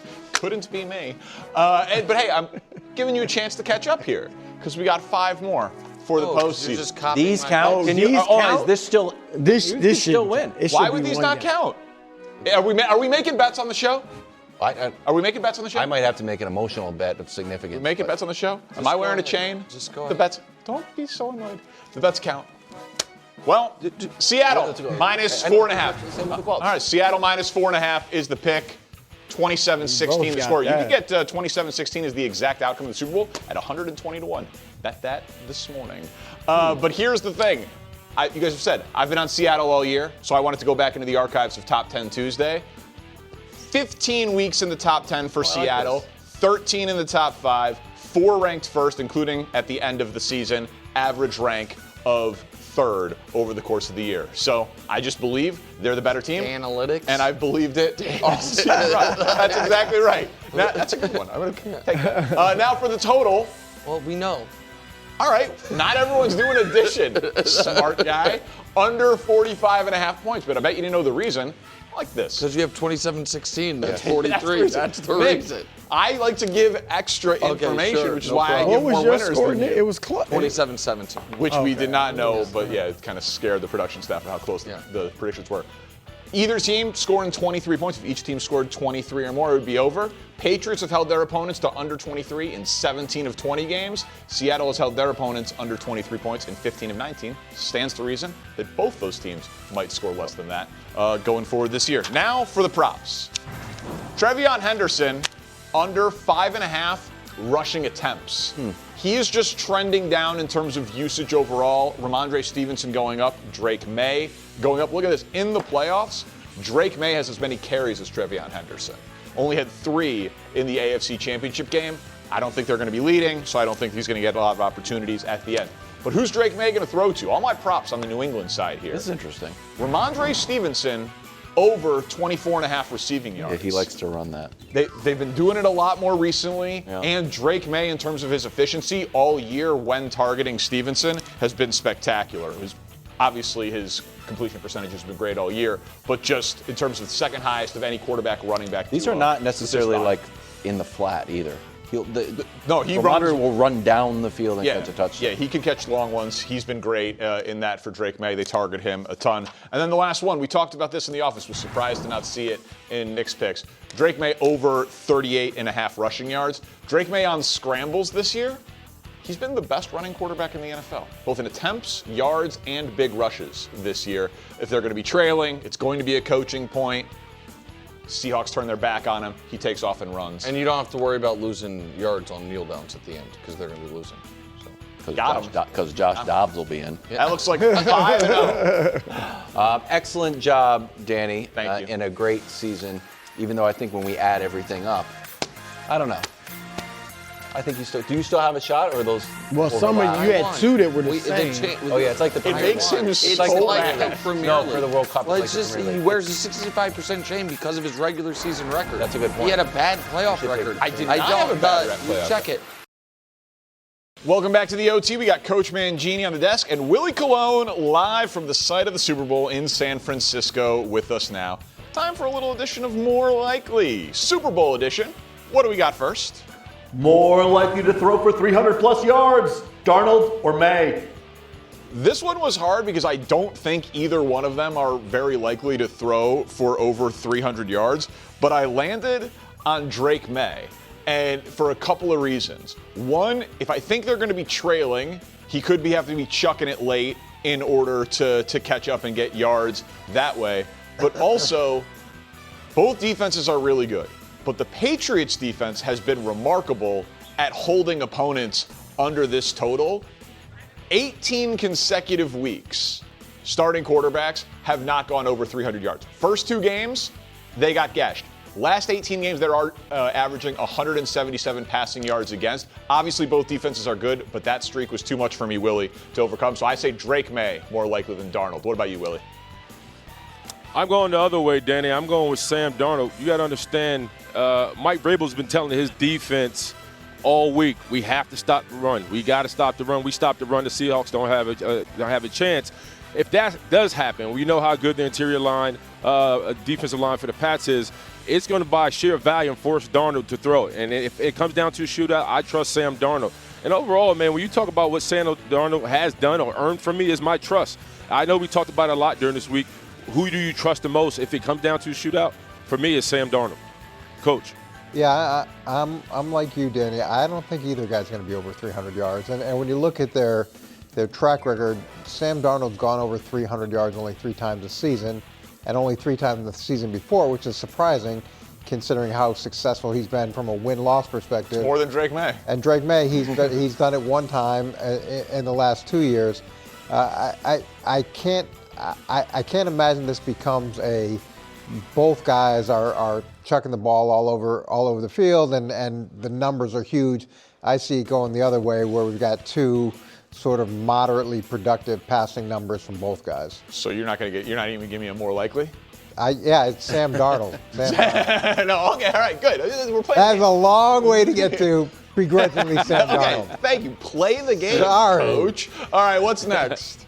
More likely to dominate, JSN or any Patriot weapon?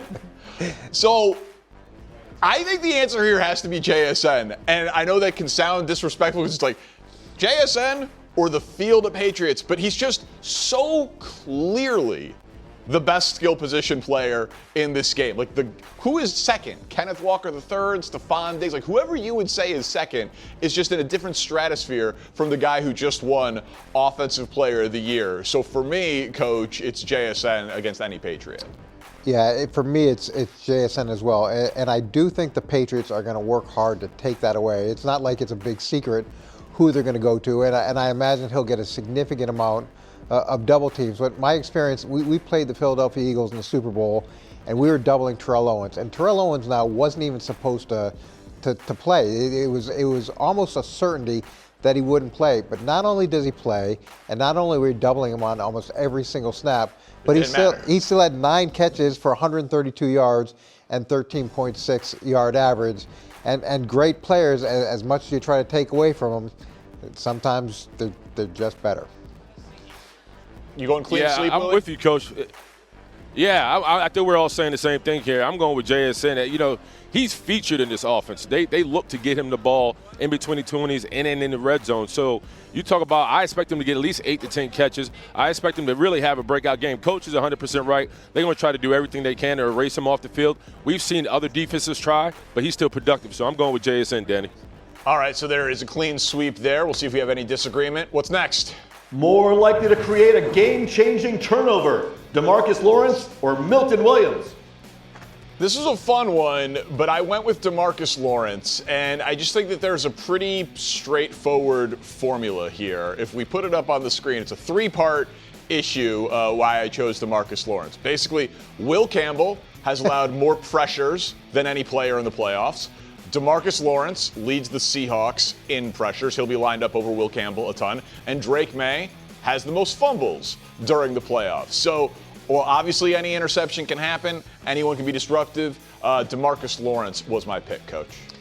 Yeah, I went the other way. Look, I'm a DeMarcus Lawrence fan because, he's had such a long career and hasn't had an opportunity like this.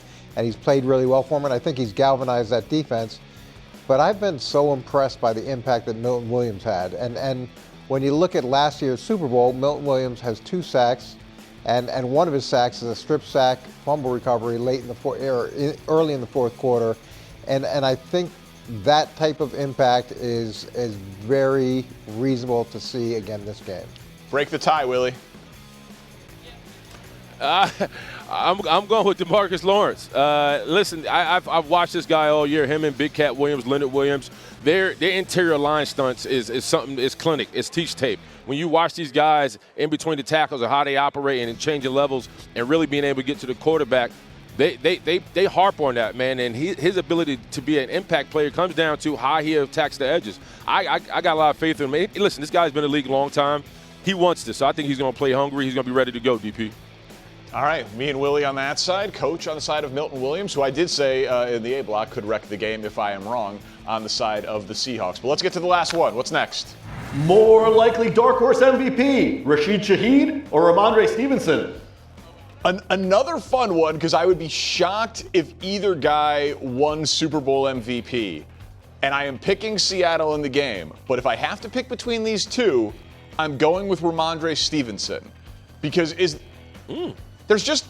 only been one returner ever to win Super Bowl MVP, Desmond Howard. And now it's been all the way back since Terrell Davis in 1997 for a running back to win Super Bowl MVP, but it has happened 7 times.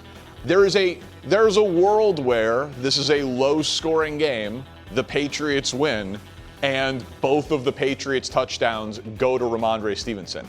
I'm not sure that there's a lot of scenarios that I can see where the Seahawks win and Rashid Shaheed's the MVP. He'd have to have a kick return touchdown and be involved in other ways. I know he's a trendy pick because of big plays, because he does have a return touchdown in these playoffs, Willie.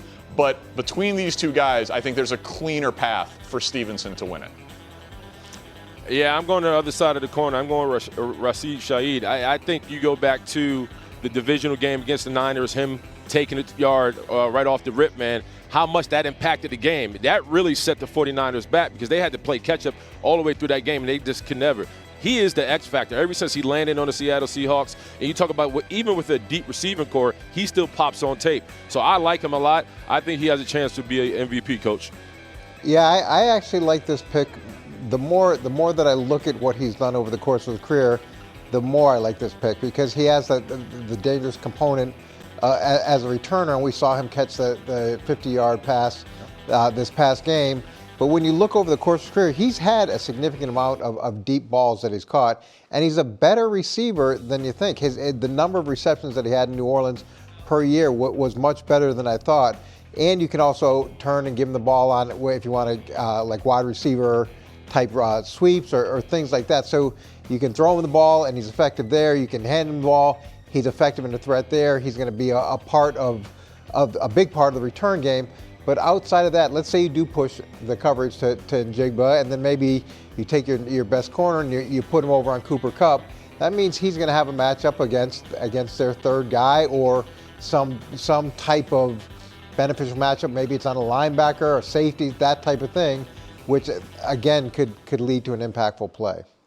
I looked this up before.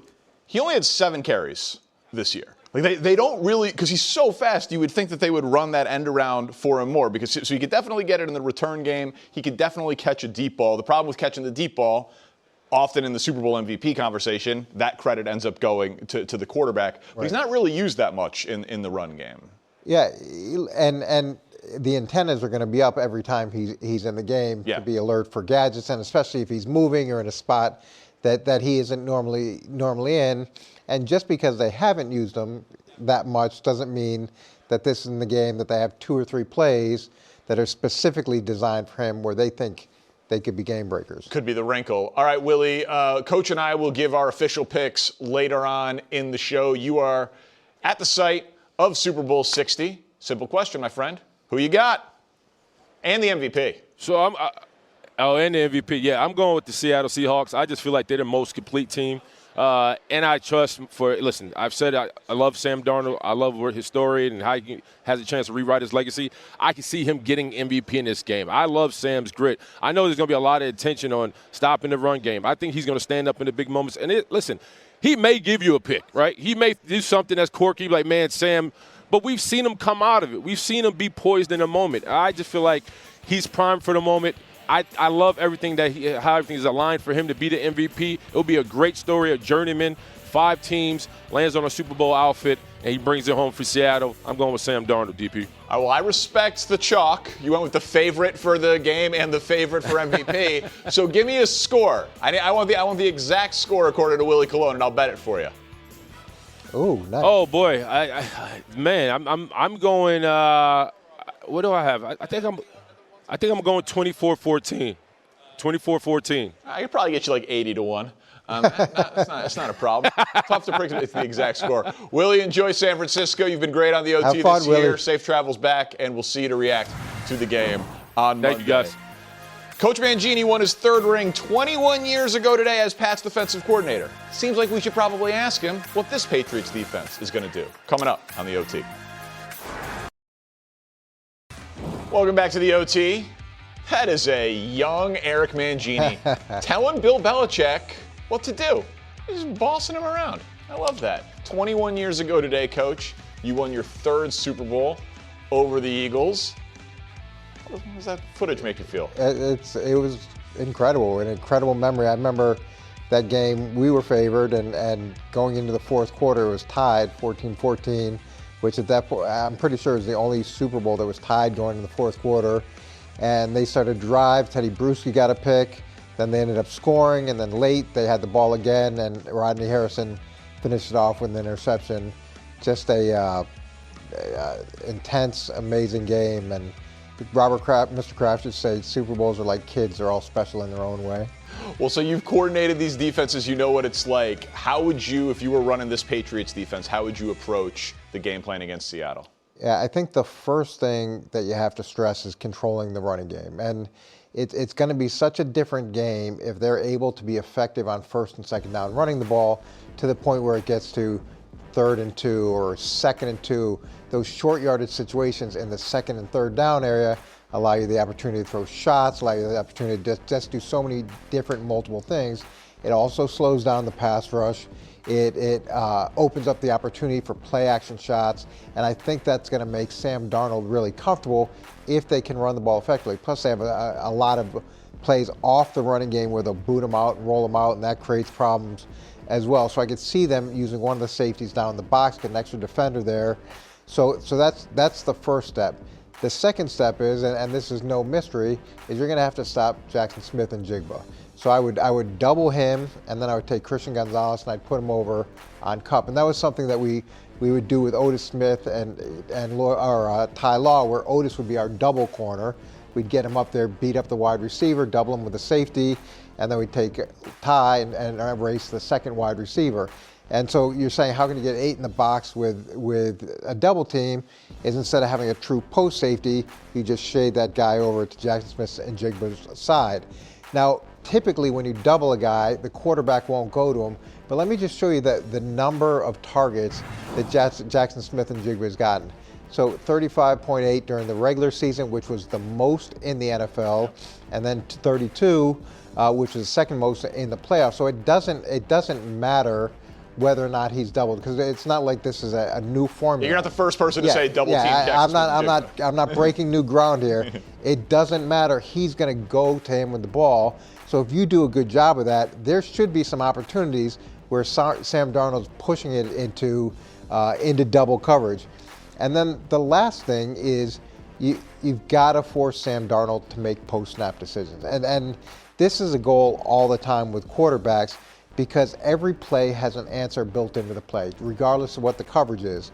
So if they know pre-snap what you're in, then they're going to go to the right place. But if you can force them to make post-snap decisions, that's where you get the infamous quote, "They had me seeing ghosts." And this is a defense that he hasn't seen. It has a lot of moving parts. There's a lot of players that come in and play roles. So it's not going to be clean for them. And then they do a good job of disguising coverages, showing max pressure, playing max coverage, showing max coverage, bring pressure, and that's where you get ghosts. And if they can get them to one interception, it's not a reach to say, this could spiral for them. So they're all fascinating. I want to focus in first on the JSN piece of it, because he's clearly the best weapon in the game. Christian Gonzalez is a top 10 cornerback in the NFL, and I'm just saying that conservatively. Some people would say he's higher than that. If you got to double him anyway, and there's such a drop-off between like this version of Cooper Kupp and JSN, is there an argument to still use Christian Gonzalez in the double team? Because like you would think that second, third corners would have help, but like let's give our put best on best, basically. You could do that, but remember, Cooper Kupp was a Super Bowl MVP. And in big moments, even though guys may have dropped off, it's amazing how guys can rise up in those moments. Sure. So if you are going to commit 2 assets to taking away one player, you'd like to take your best asset from a cover perspective and bring him over there. Now, it can get a little bit difficult because they can move Jackson Smith and Jigba around. They're not required to play him in one spot. So there's some communication involved there. And that can be tricky if they build bunches, if they build stacks, if they put him in the backfield. They can do a lot of things to take him out of the double team. Patriots have not allowed a 100-yard receiver since Emeka Egbuka in Week 10. In terms of the Darnold decisions, the Patriots, they've allowed just 6 completions under pressure and not allowed a pass touchdown. But Darnold has been great under pressure. All 4 of his touchdowns in the playoffs have come under pressure. What do you see from Darnold when he's pressured? Because I would imagine that speeds up those post-snap decisions. Yeah, and it depends on the type of pressure. How well did they disguise the pressure prior to bringing it? And there's some teams that they don't care if you know what they're doing, and they don't necessarily work that hard to disguise it, or they're not very good at it. So like I said, there's answers to every coverage and every pressure if you give it away. I'm curious to see how he does under this version of pressure. Yeah, the Patriots have been absolutely unbelievable this playoffs when they've been able to generate pressure on opposing quarterbacks. All right, I think you know who each of us are picking, but we also pick Super Bowl MVP on the other side, the OT. Welcome back. The last 2 minutes of First Things First before the Super Bowl. Shed a tear. Time to give you our official picks for the champion, the score, and who brings home the Super Bowl MVP and has a lifelong career of selling autograph memorabilia for cost.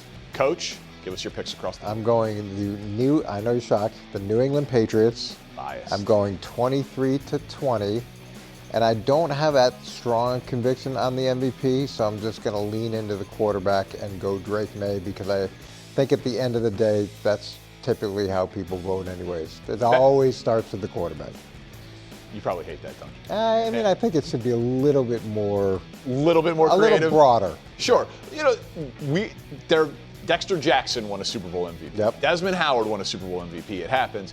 I am going 27-16 Seahawks, and I'm going Jackson Smith and Jigba as the Super Bowl MVP. If it's a relatively low-scoring game, but he has the lion's share of the production, we've seen plenty of wide receivers get the Santonio Holmes, Deion Branch, Edelman, Kupp. Hines Ward got it, but he had to throw one. And of course, let's show Willie Cologne's up there. He got it in with Sam Darnold and the Seattle I love Seahawks. when I pick against Willie and Danny because usually that means it's right. Okay. Little shot on the way out the door. We got to go check those numbers. I feel pretty good You now. guy wins upset alert. Now he's a trash talker.